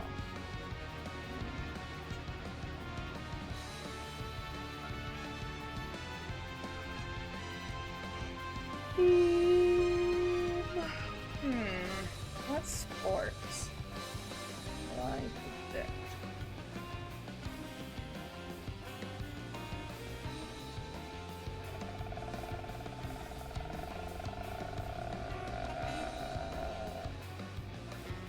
I don't know.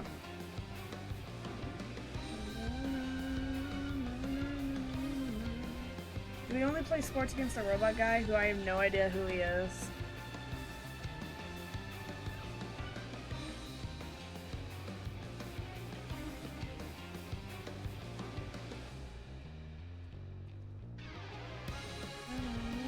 Lies!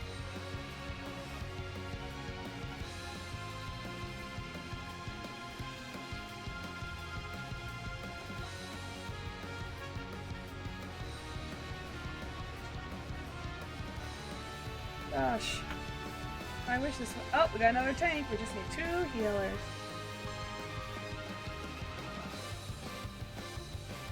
Just steal them from Q.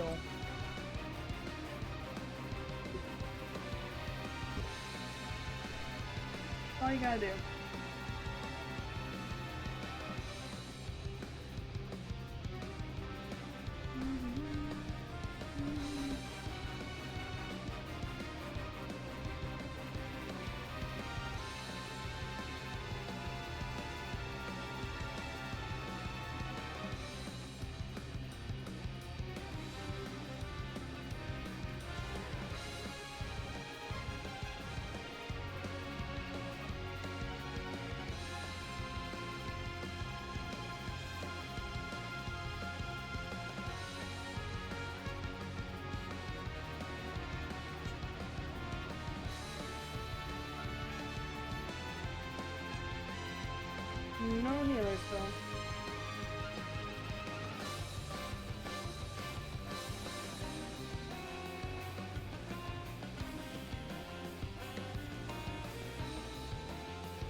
Should I just back out and be a healer?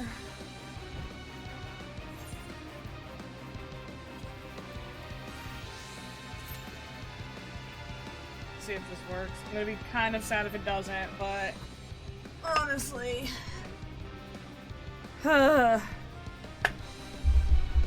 only thing we couldn't get was healers, so like it should just throw me in the same fucking party. Like, why wouldn't it?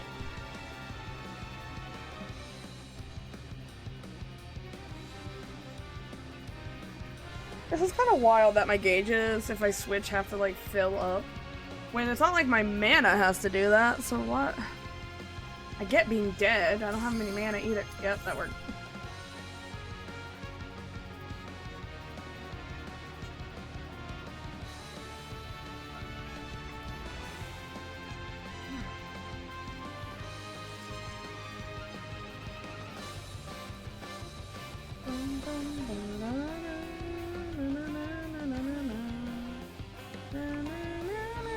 If this tank fucks me, I'm gonna fuck him.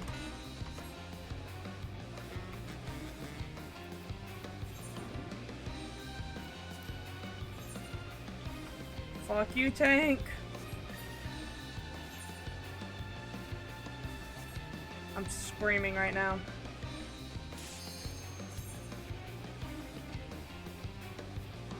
Healer! DPS! Please! Okay. I've literally had it where I was queued up for something and I got in really quickly, but then after that I couldn't queue up for like an hour. It wouldn't queue.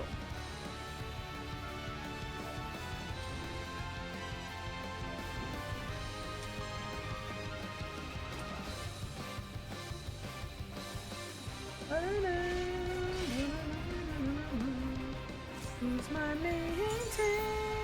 Oh. I am Asura, and on battle I thrive. See? Okay, Have stop. you the courage and strength to face me?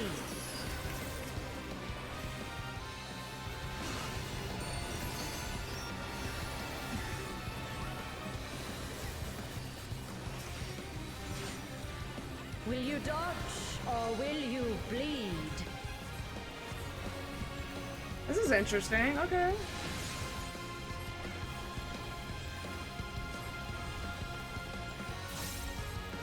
The frail shall fall.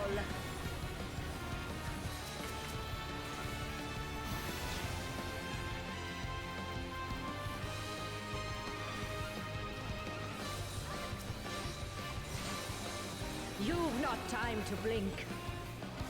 I have to track of which tank is being targeted because they both want their fucking tank stance on, which I'm gonna be honest. Oh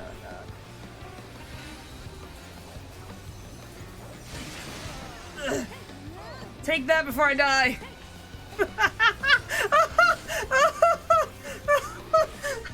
Tremble before the might of the minutiae. Come forth, embodiment of carnage. Revel on the bloody field of war. The spirit of battle awakens. Sharp is the lesson.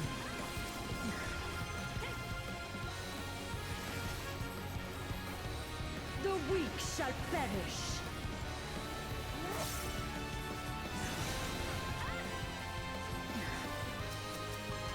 Hear the gleaming edge.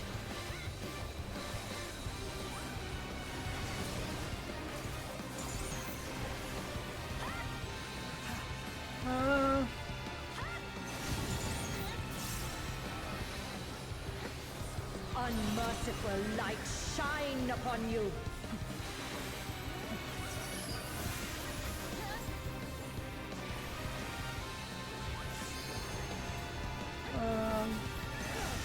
And we. Oh my god, I can't heal myself.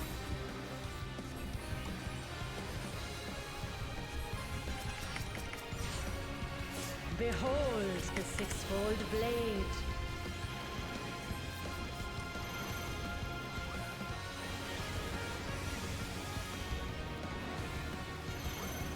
Okay.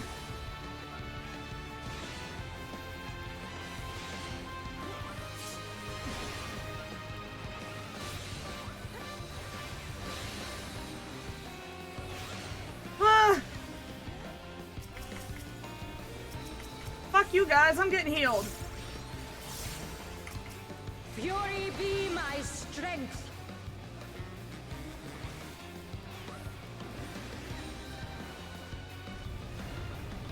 I will scatter your bones.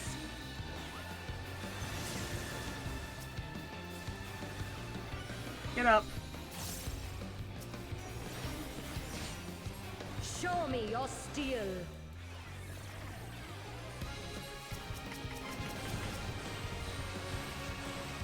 Oh god, oh god, oh god, oh god.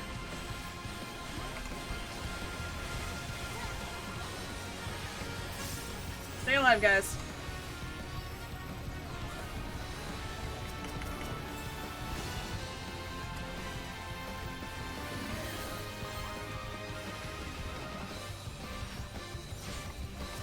The spirit of battle awakens. Sharp is the lesson.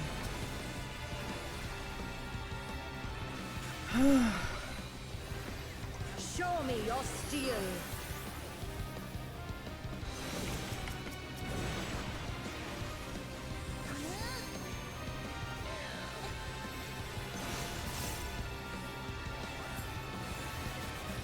Hear the gleaming edge.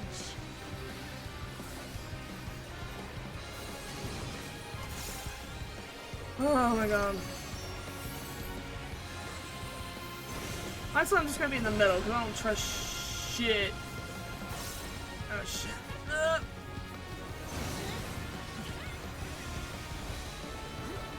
Unmerciful light shine upon you. I don't trust us.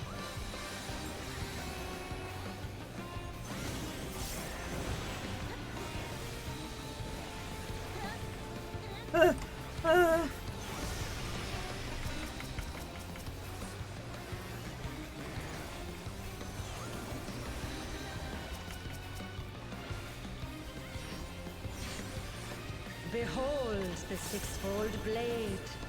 Which way are we going? Okay, we're going this way.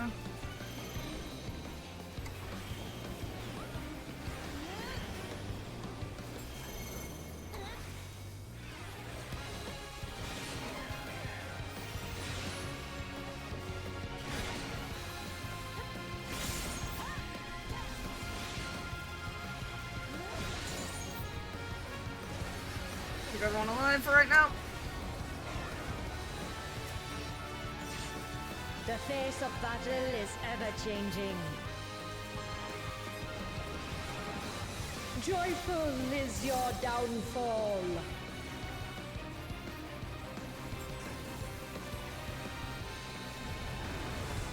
I will scatter your bones.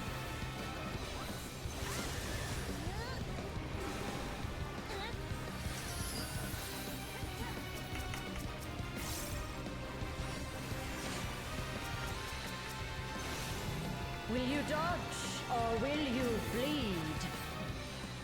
God damn, this is a hard fight.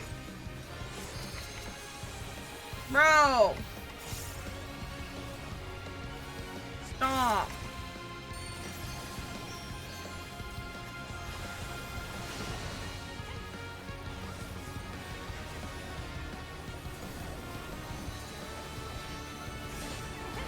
You've not time to blink. Guess I'm not out of mana.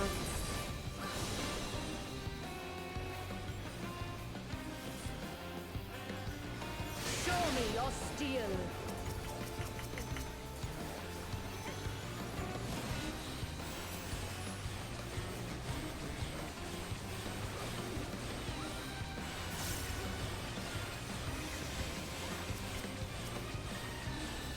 The frail shall fall.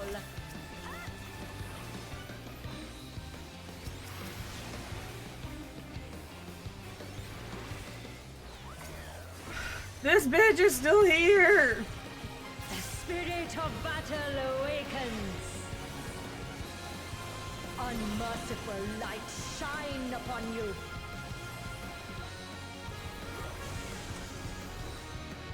Show me your steel.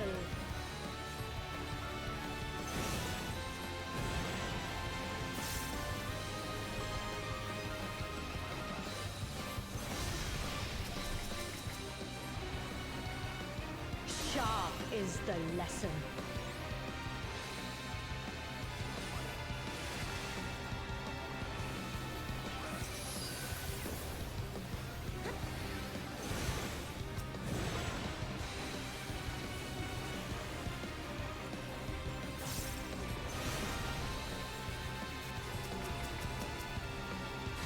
The gleaming edge.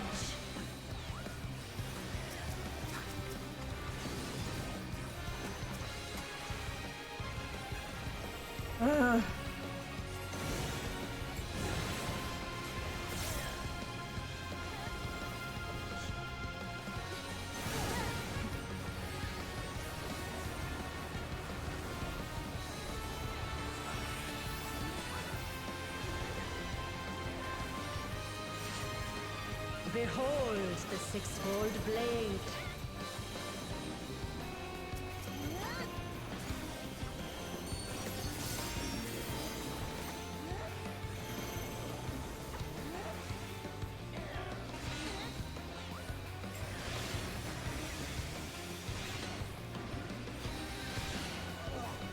What did I get hit by?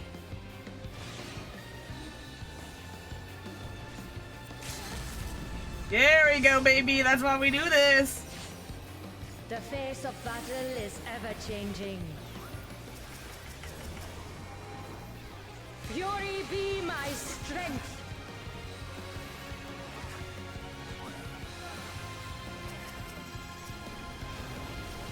I will scatter your bones.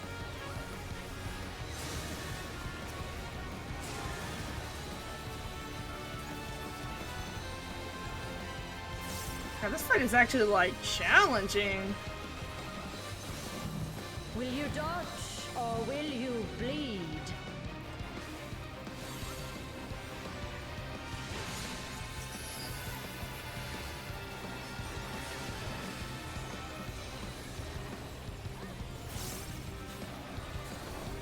Get rid of her. God, stop.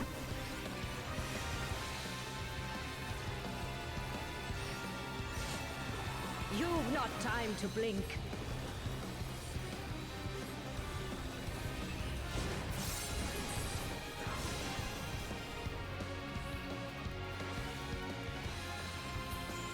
Yeah, you will die even if I'm dead. That dot will keep you.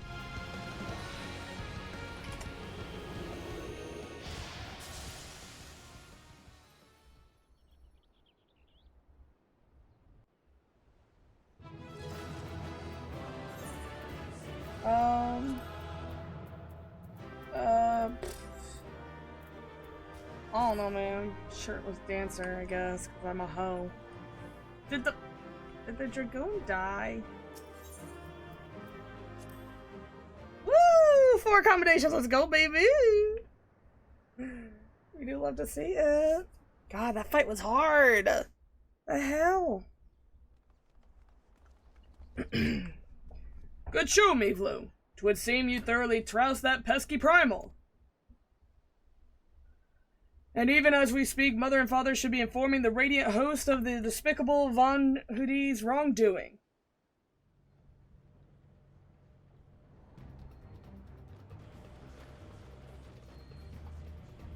The Divine Shah defeated. Turn the wheel, we flee for now. Bitch.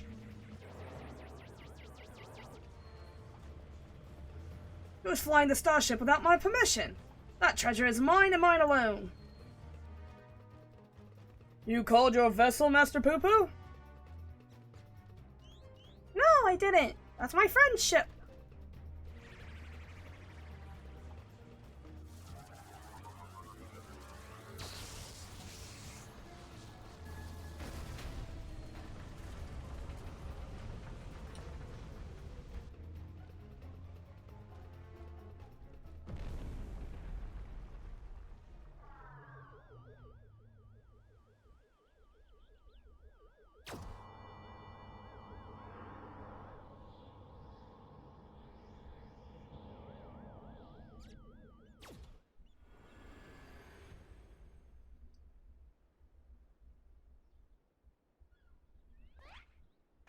At last, the moment of sweet reunion is at hand.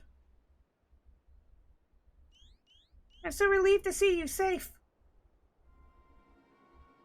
Likewise, my friend. But why did you open fire on the airship? Didn't that man help you after your crash? He did at first. He pulled me from the wreckage and saw to my vessel was repaired.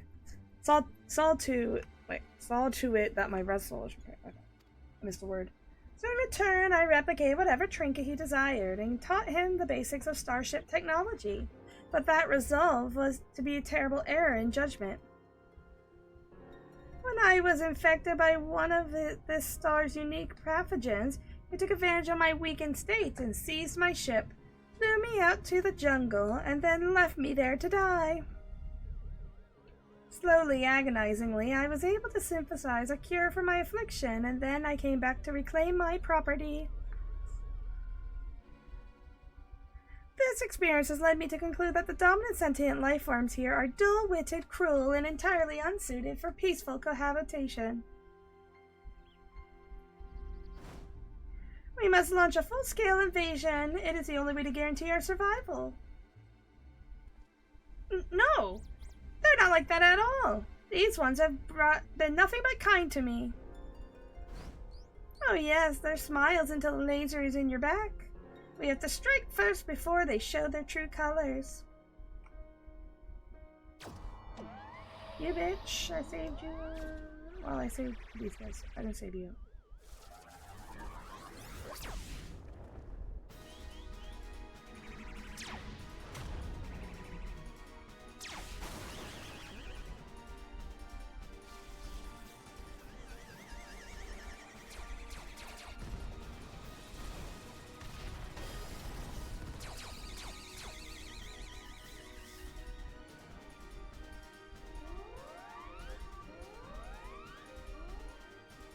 The ship's reactor core has been breached. If it explodes, everyone in the vicinity will be atomized. We are all in the vicinity.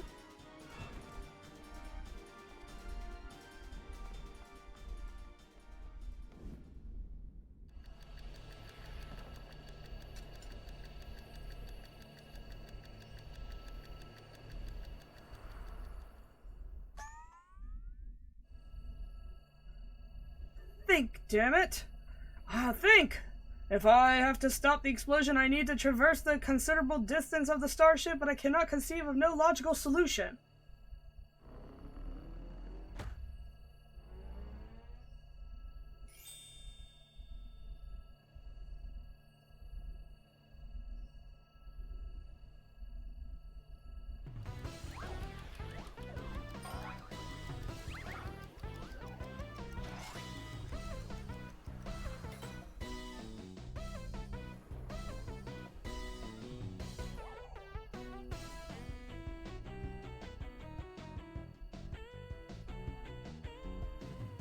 Inspector Brandihild, you must employ my father's mighty moves to propel me to the vessel.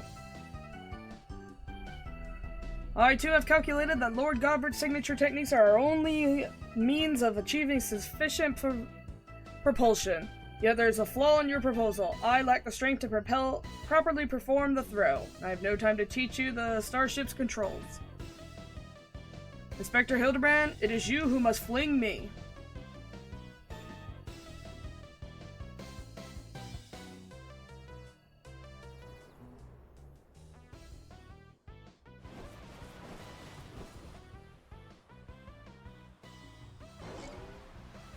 That's so weird. Skyward as only a Manderville can!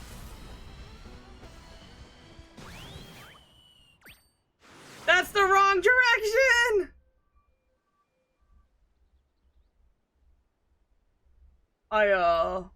I lost my grip.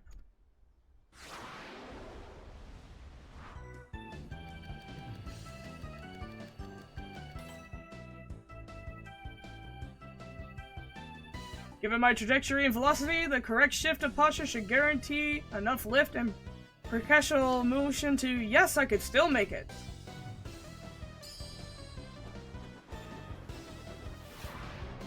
He boomeranged himself.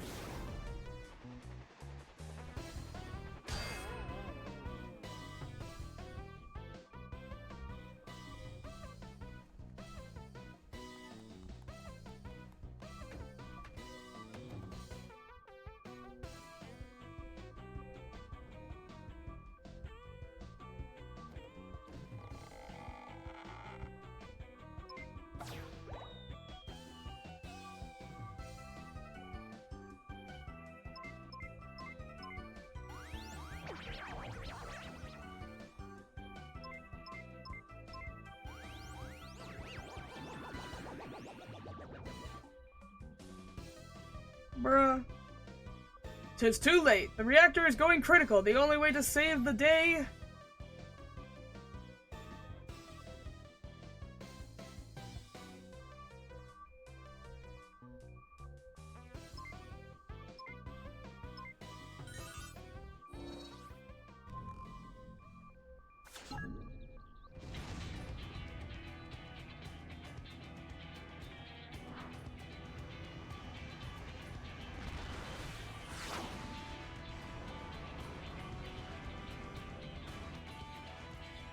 Inspector Brandahild!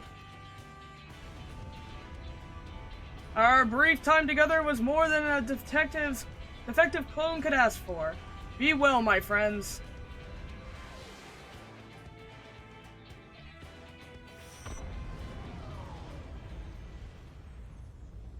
Holy shit.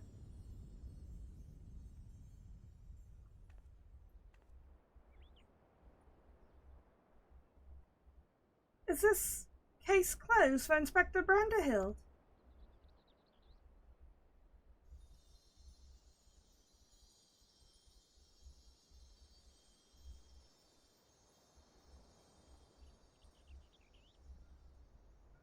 Nay, my loyal assistant, as a chip off the old gentleman, our dear Brandahild has surely survived the tale to tell.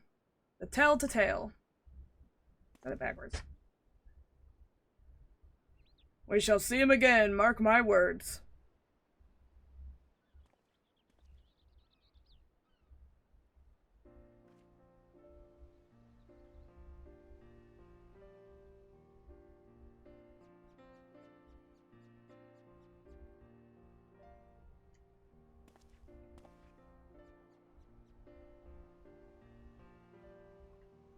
You rescued me, even though I tried to incinerate you with a high-intensity plasma blast. Even at the cost of one of your own. If only I could make amends to earn your forgiveness, alas.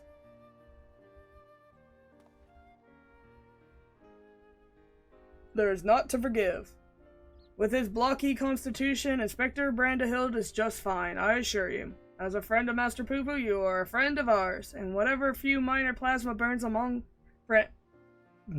Oh my god, excuse me. What are a few minor plasma burns among friends, eh?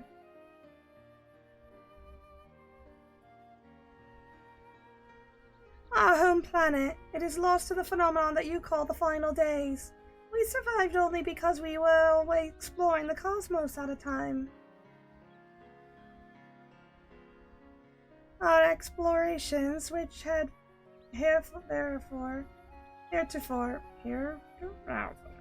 served no purpose but curiosity, shifted to the search for a safe haven. We visited countless stars, but all had succumbed to the same insidious ruin as our own. Growing desperate, we decided to settle on any suitable refuge we could find, whether it be populated or not. If the native beings were hospitable, we would live peacefully among them. If not, we were to prepare to claim a new home by force. So it was that I arrived at your miraculous planet, lulled by the apparent absence of metaphysical chaos. I blundered into a mundane war zone, where I was promptly shot out of the sky.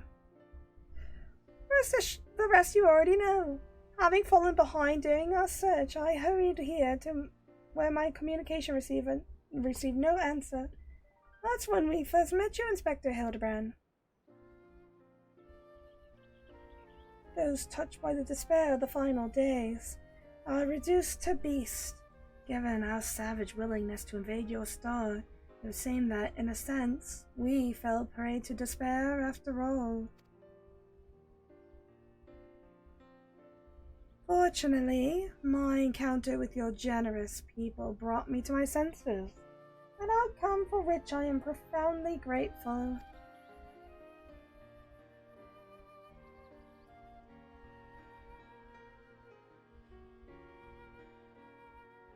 That said, there's nowhere else for us to go.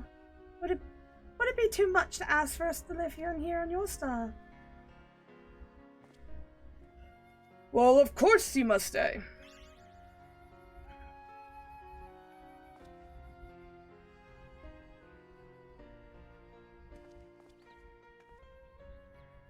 And I suspect you'll be wishing to repair your damaged vessel.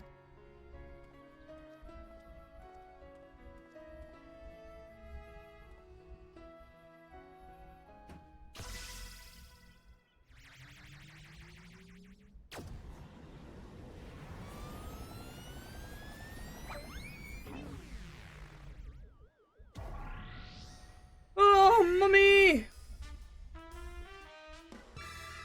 Oh, Inspector, not again! Wait for me! Oh, never a dull moment around our Hildibrand. At least we needn't worry if the ship crashes, not with the impervious Mandervillian on board.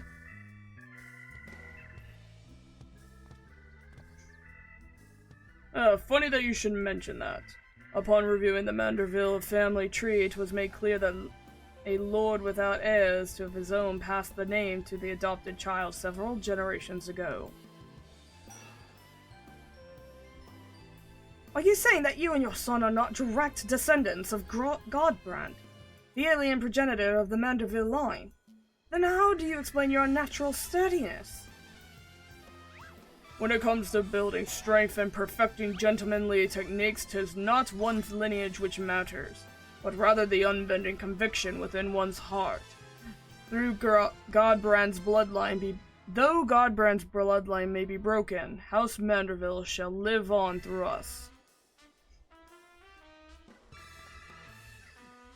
If the begoggled boy cannot swallow that explanation, I've also heard talk of some unseen power driven by feelings and emotions. Could it be that you and Hildy have tapped into that cosmic essence? Oh, if that is the case, then you must be positively swimming in it, my dear.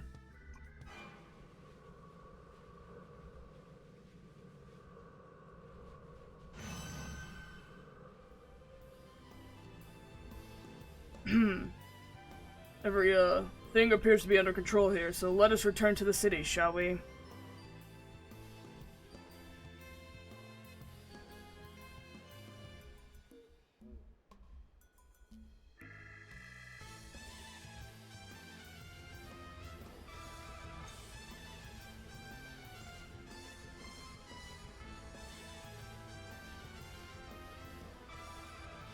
Once more I find myself hurtling at superlative speeds towards an unknown destination.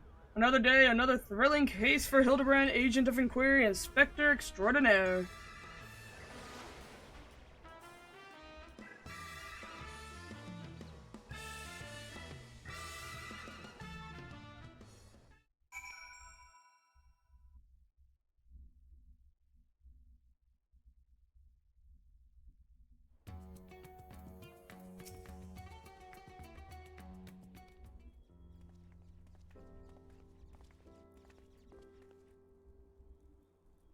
Thanks to the enlightening conversation with Master Poop on the way back, I believe I have the answers required to proceed with our weaponsmithing project.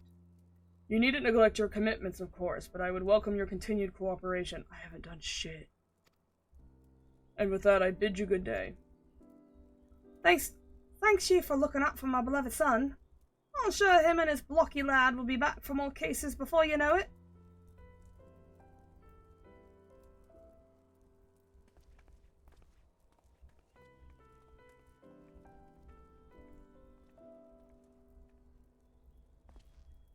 You've gone in above and beyond for us, Meevlo, and I'd like to have one of would like you to have one of the replicated starships we made. It doesn't have a duplication facility or any other technology on board, but we'll carry you through the skies with this key to call it wherever you wish. Thanks. As for the two of us, we've decided to get to know our new home better by embarking on a journey of exploration. And so this is where we must say our farewells. Thanks for everything. We are fortunate indeed to have met you.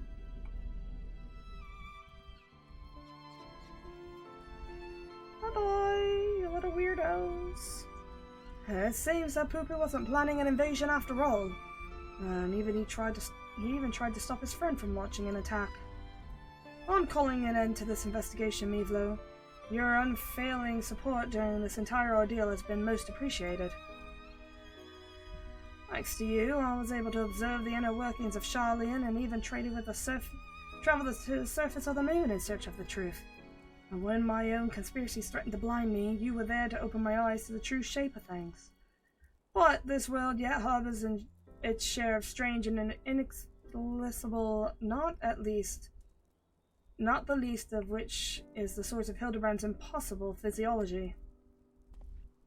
If not an alien, then, mayhap he's a product of a hyper-advanced civilization from a distant past. A descendant of some gruesome biological experiment. Someone needs to plumb the depths of the unexplained phenomenon, and I am the very man for the job. Oh, good luck with that, kid.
That face.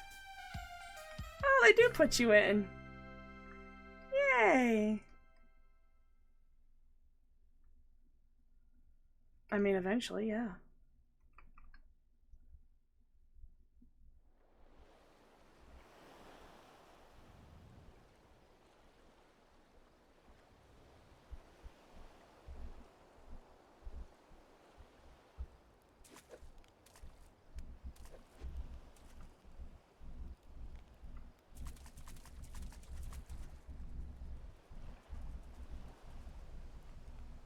Oh my god.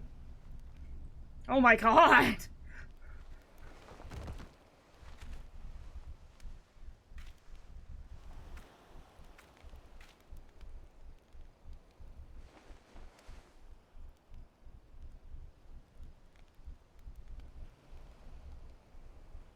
Wait, did he have blue eyes before putting his hat on? They looked blue.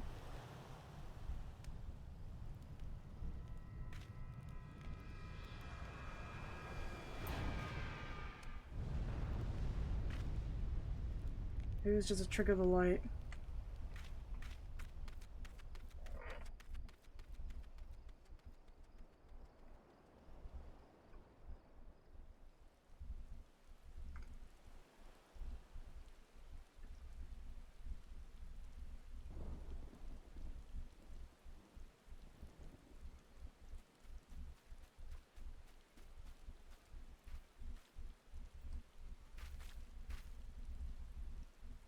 I like how the camera shook like it's a horror.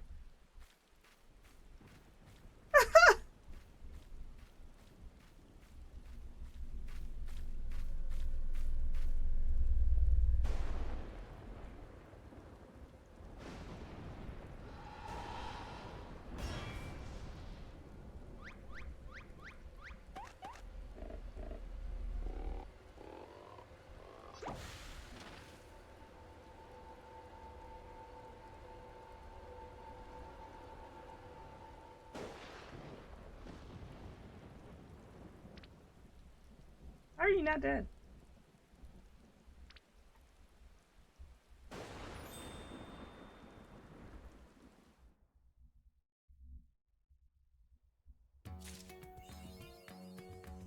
How? I also kind of wonder if I go over there, will I see something? Nope.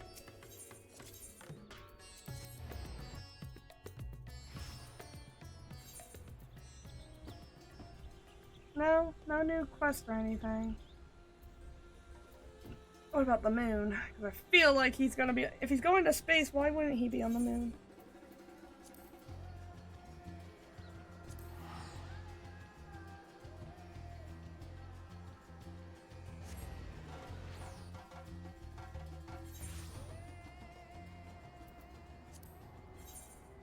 Nope, nothing new. Weird.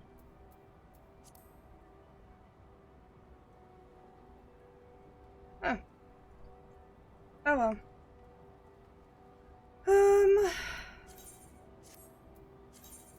Let's use this. And then use. There it is. Oh my god.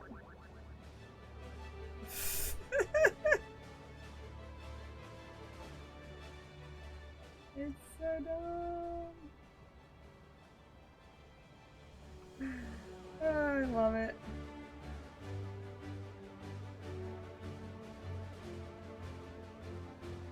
Alright, well, we did it. We got the mount, we got the minion, we finished the Hildibrand quest. There are no more. There's the, oh shit. Huh. Anyway, there's, the relic weapons that go through the Mandeville stuff. And I heard they're pretty easy to get, so I might look into that, but not on screen.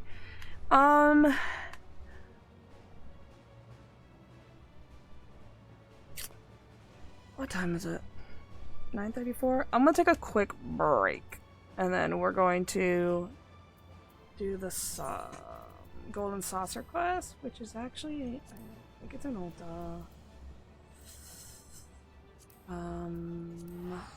but it's cheaper to teleport to the Golden Saucer and then Ulda, so we'll get to Ulda, we'll get to the Golden, or, no, yeah, Ulda, I think it's an Ulda, right? Isn't it?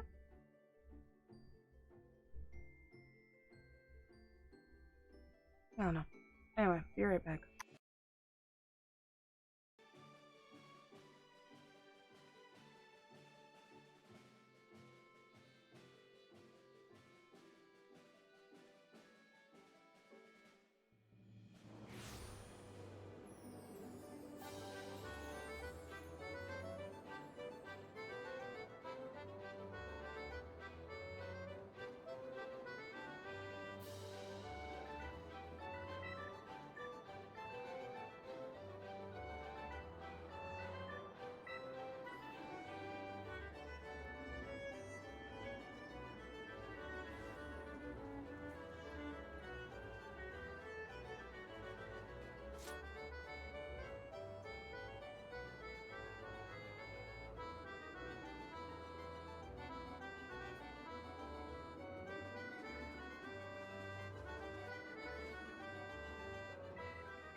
Alright, sorry about that. I had to take the dogs out.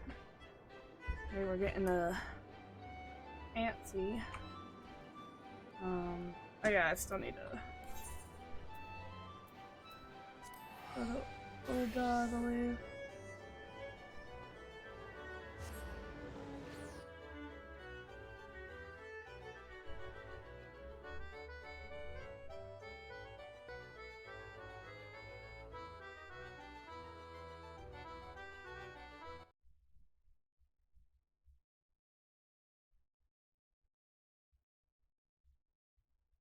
Okay. Something. Alright. Figure out where this is.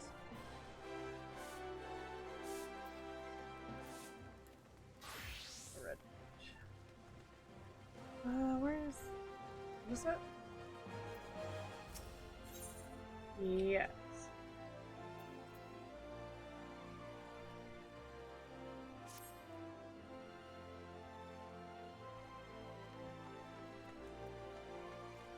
That is Selikataya, that distinct scent of the unknown. You, my good stranger, must be an adventurer. You have found yourself in the company of Gulvain, journalist of the Thavnerian Truth. That's funny, because we just literally dealt with that shit. A pleasure to make your acquaintance. Are you aware of the festivities currently underway at the Gold Saucer? They guarantee a generous MGP bonus to those who participate, but I have a reason to believe that there is more to the celebration than meets the eye. As the writer of the premier publication on unexplained and otherworldly phenomena, I was drawn not to the promise of copious catpots, but to the rumor of an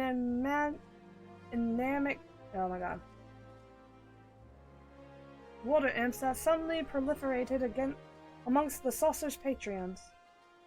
Alright, what the hell are we talking about, buddy?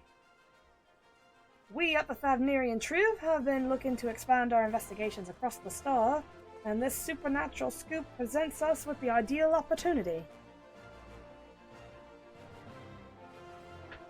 Why have the imps made themselves known now? What do they intend to accomplish? I must cover the groundbreaking story in all due haste, but I cannot hope to answer all these questions alone. Tell me, adventurer, would you aid me in the pursuit of the truth?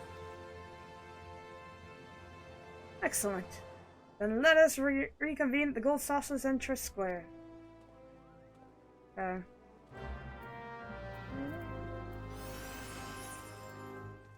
Back to the Gold Saucer. Ooh. I like the coloring.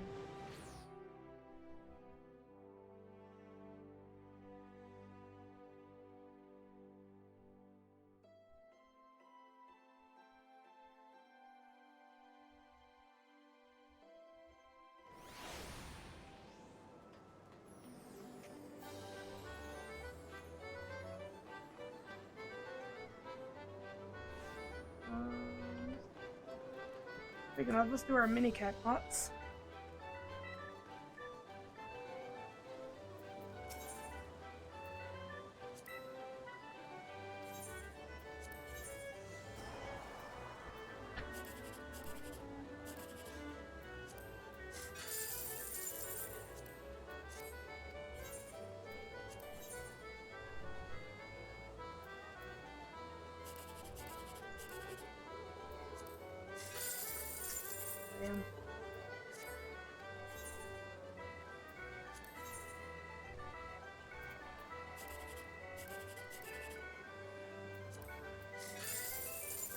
That would have been better.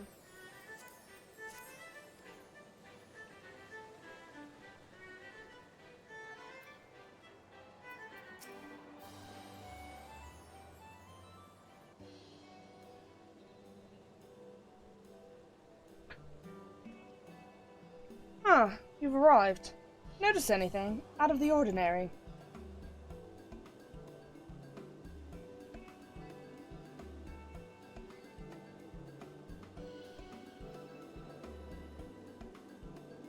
Like this person being scolded.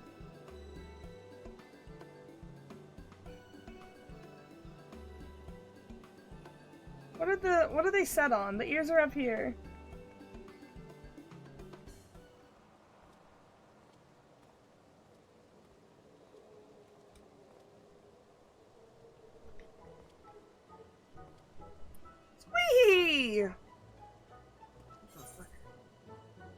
What did it just say to me?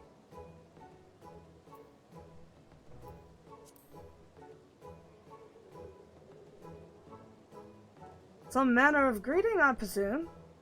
Though it cries are convincing, that impish form appears to be not more than a well-crafted guise.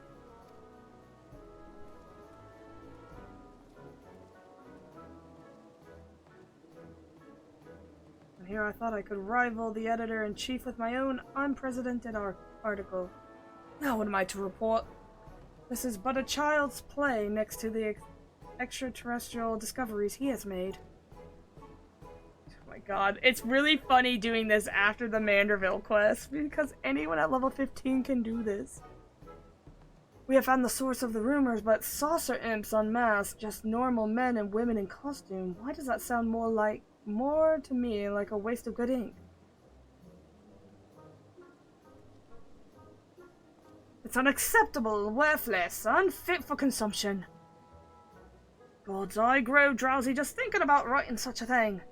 All readership would be appalled.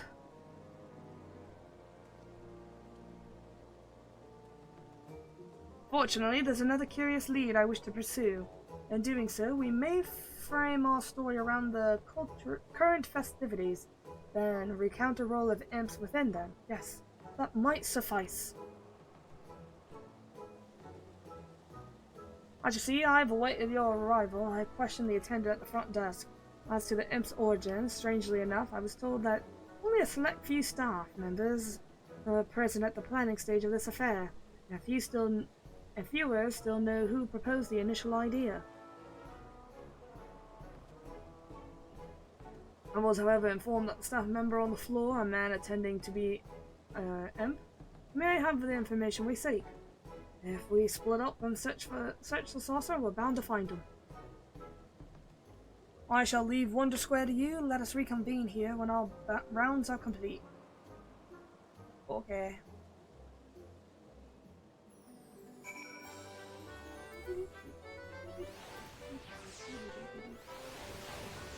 Oh yeah, the Fall Guys event is also happening right now. It's almost like there's too much going on.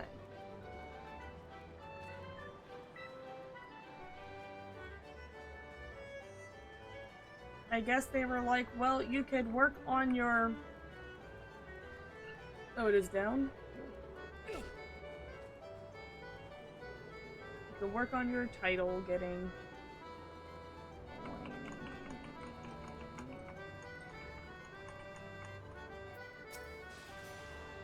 Well met, my good man. My companion and I are delighted to make your acquaintance. We cannot speak like you and I, but I assure you he is oh so fond of making new friends on joyous impish occasion. I'm looking for the origin. What is the occasion, you ask? Why, the March of the Imps, of course. It's a fresh new take on our annual celebration here at the Gold Saucer, as suggested as one of our staff. When we first received word of it, we were rather baffled by the concept, but it seems to have left positive impression on our guests. To present our patrons with the most engaging experience possible, we've outfitted our attendants with impish attire. These costumed imps are free to frolic about the saucer and bring joy to those who they meet, with an adorable squee or a kapapa. Why imps, you might ask? Well, that's a good question to do so, and they would have good reason to do so. Alas, I myself was never told the exact reason, but if you are keen on to learn more of the march, then I know just the imp that you can assist is the one who coined the idea for it all. You last saw him on the second floor of the Manderville Lounge. He may still be there if you hurry.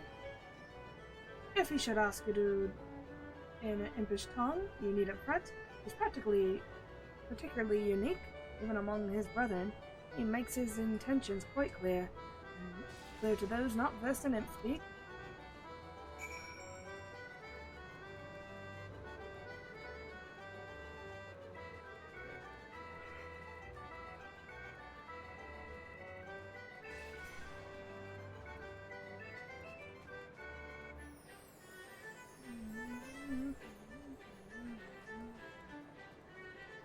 Man, I wonder who this is. They should be working on some relic weapons or some shit.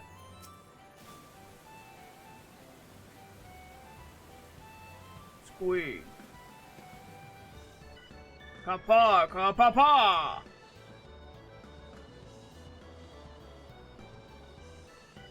Though you feel as though there's some grave misunderstanding, the imposing imp suddenly entrusts you with a set of impish attire. His piercing gaze reaches into the depths of your soul, and you are somehow come to understand that he's trying to tell you, "Go forth, my stalwart apprentice." You have the striking feeling that the imp will not provide you with the information you require until you have completed his task. It is now your solemn duty to don the impish attire and entertain the patrons in Event Square.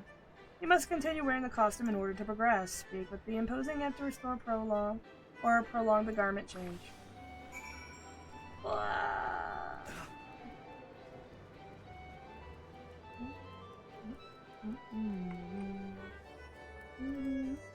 Seeing this on the buffer type characters is so scary. It's like, oh look, little Kappa! Oh god, that Kappa wants to bust my kneecaps. I owe that Kappa fucking money. Judging by the eccentric attire, I'm going to assume you work here. Tell me, which one of these attractions aren't stacked against me? I've lost nearly all my MGP today, and I need to find a way to earn it back somehow. Kappa! What? Is that your way of consoling? I need pity from an oversized frog. Still, I appreciate the sentiment. Luck may not be on my side, but it's nice to know someone else is. Another frog.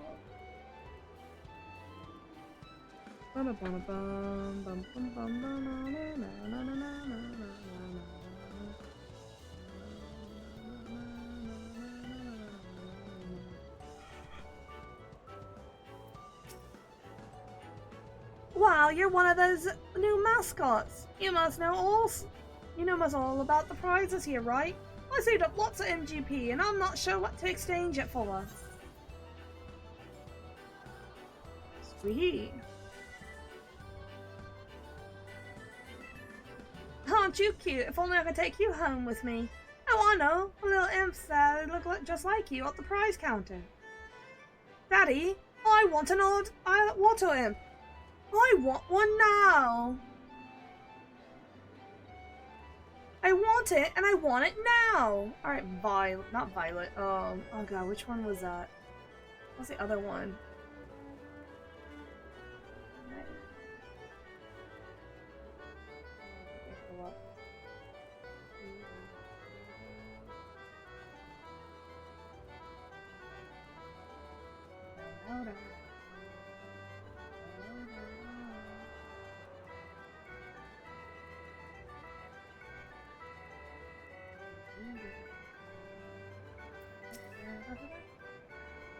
Oh, hello there. You must be the new mascot that's been marching about. Some manner of imp, was it? I like your hat thing.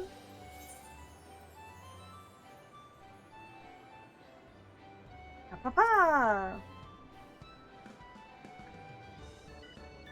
How precious! I was a bit afraid to chat with you at first, but you're much friendlier than I imagined.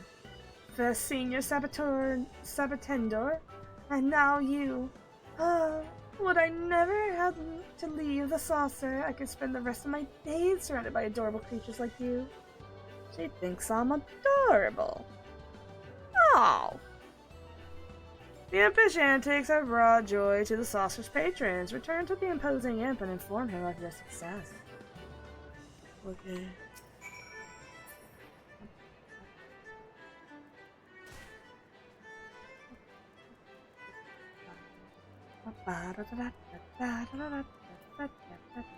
Just for the occasion. Yeah, yo.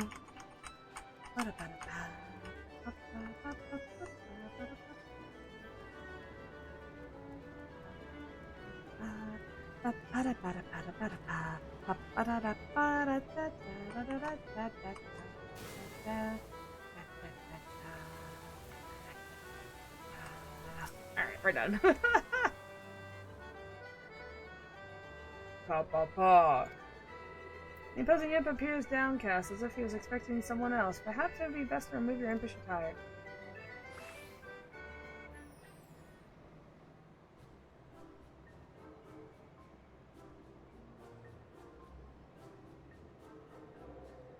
Papa.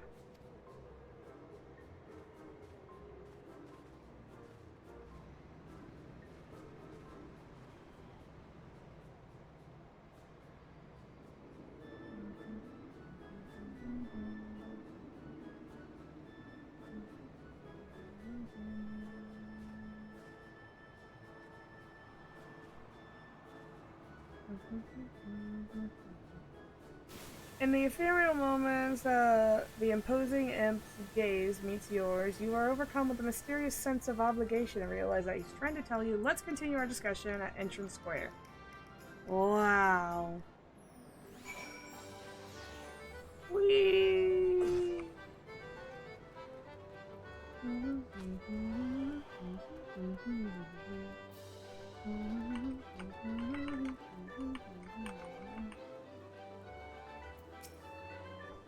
Oh, there you are. Though I am to admit it, my search for the one behind this event yielded little success.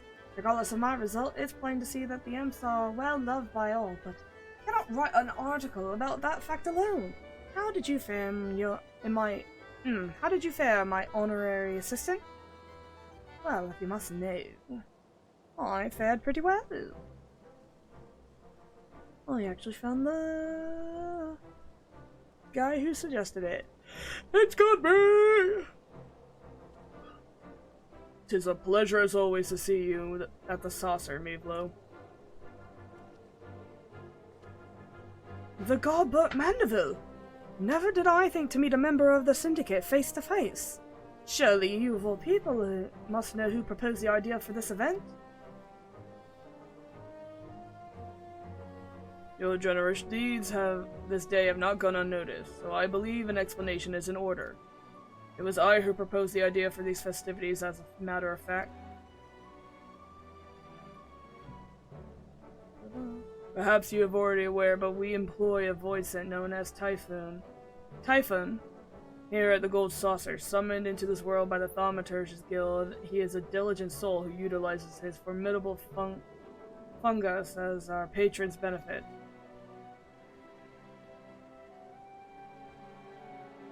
It was not long after I hired Master Typhon that I became acquainted with the high-ranking member of the guild. Through him, I learned of a curious spell from ages past, known only as Imp. True to its name, the spell transforms the target into the very beings that you have espied marching about the saucer. Master Ultros is proficient in the very same spell. Mayhap you fell victim to it during your encounter atop the dragon's neck. He oft refers to imps as his buddies and pals, in fact. I found myself quite enamored with these little creatures, and sought to answer the question that yet lingered in my mind. Where did these imps come from, and how did their spell fall into the hands of man?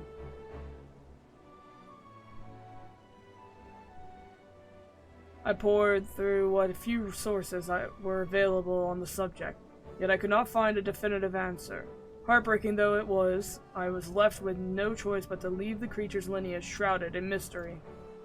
Nonetheless, I could not allow their history to fade into obscurity. When it came to time to decide the theme of our annual festivities, I crafted an impish attire based on my findings, and proposed a celebration in their honor. You utilize these costumes not only to entertain but to educate others as well. And with that, the full story is laid bare. Indeed, though I know not if such conclusion will prove ideal for the Thavnerian truth. I feel story coming on. Myth made manifest at the Gold Saucer. Thaumaturgical history reveals Imp's mystery. Ah, yes, this is the scoop I seek. It is as Master Mandeville said. Much about these imps remains an enigma, but they have brought countless smiles to the Gold Saucers. Saucer, readers shall doubtless want to learn of their existence as well as the event that's brought these facts to the fore. Such passion and drive to shed light upon the unknown is fascinating tale, one that I shall do my utmost to depict. Oh, that is the spirit, lad. It would be an honor to see our imps grace the publication pages. I shall look forward to reading your account in the coming days.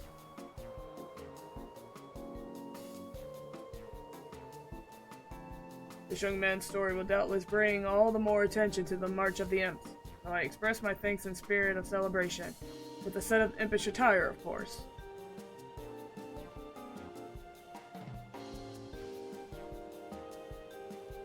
You have my deepest gratitude as well, adventurer.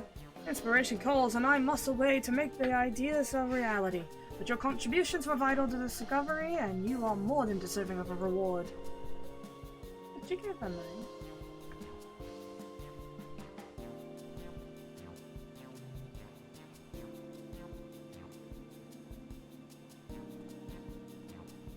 A job well done, my friend.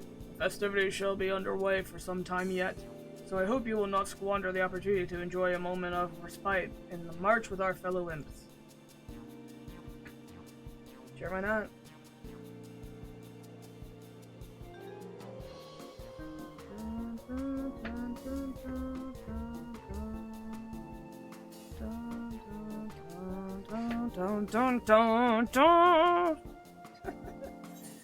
And that, my friends, is the entire thing for that event. Super easy, lemon squeezy. Yay, impossible, Jesus. So, right now, we have the Golden Saucer event, we have the Mogul Tombstone event, we have the Fall Guys event, we have the Yokai Watch event. We have 4 events going on, and I'm about to lose my damn mind. I'm about to lose. Up in here. Make sure I did these. Okay. Yeah. Jesus Christ. Can we chill? Can we chill? Do I get MG, like, I get boosted MGP for that, so whatever. Cliffhanger, we can do this.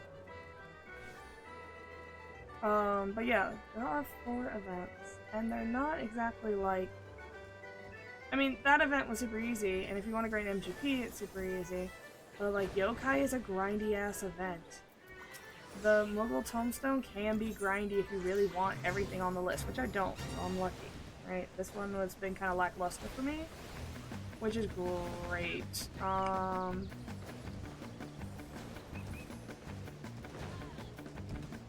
So...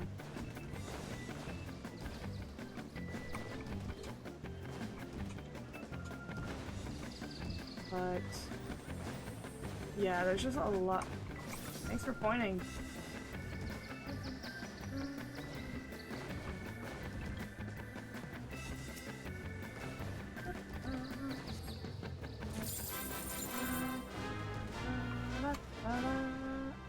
Don't get hit by it. But yeah, there's just a lot. And technically you can grind the Golden Saucer for both MGP and Tombstones, which is really nice if you don't really need that much from the Tombstone event. That's kind of what I was doing. But then the Yokai event takes you away from literally every other event. I don't know if you can do Fall Guys and Tombstones. It'd be really cool if you could. I know you get MGP for it, so you could do the MGP and Fall Guys. I don't know if you get... That's a good question, actually. I don't know. But I do know the Tombstone event, you can get MGP cards. Excuse me. Actually, that's a very good question, too. So, if you use the MGP card while it's boosted, do you get more? And if that's the case, should you go buy them before the event? What did I do that for? That's not... I'm stupid. Don't worry about what I'm doing. I'm kind of just... I'm kind of a little idiot. But, So I guess the question becomes, if you get an MGP card and you open it during the event, do you get more for it? You get 50% more. Because if you get a 50,000 MGP card, right, and you open it for 50% more, you're gonna get 75,000 MGP, which is significant, yeah? So, do ya? And then if you're at your home server and you put on the extra MGP, it's 60%. So it's like 80,000 for one MGP card. From the Moogle Tombstone event. And that's a lot. So I'm actually curious. If I go do that right now. And I would do it on this character because I can do Palace of the Dead for the ultimate one. On this character because we already got to level 50. We just gotta finish it. And we said we would, but I don't know. Me and my friends said we would, but you know how that goes. Getting people together is so difficult. Oh, here's the question. What do I need? Fuck it. I've gotten that and that. I kind of want to get that, but I know it won't matter. I want to get that. I don't even know which one that is, but I just like having all the music.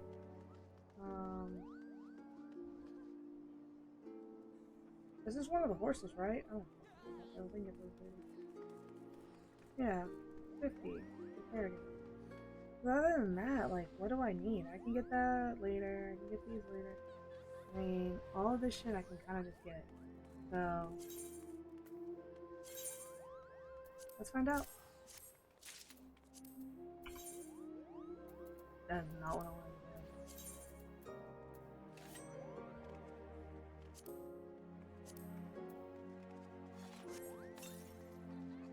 Nope, it's still 50,000. Damn. Sad fucking face. That would have been busted. That would have been stupid. I would have laughed, honestly. No, I don't. I would have laughed so hard if that was the case. I do want to go back because I want to buy some shit, but honestly, we're done. I just wanted to see if that would work. I wanted to do the gold saucer stuff. We finished the Manderville, or the Hildibrand rather, stuff. The relic weapons I'll do on my own. I heard they're super easy.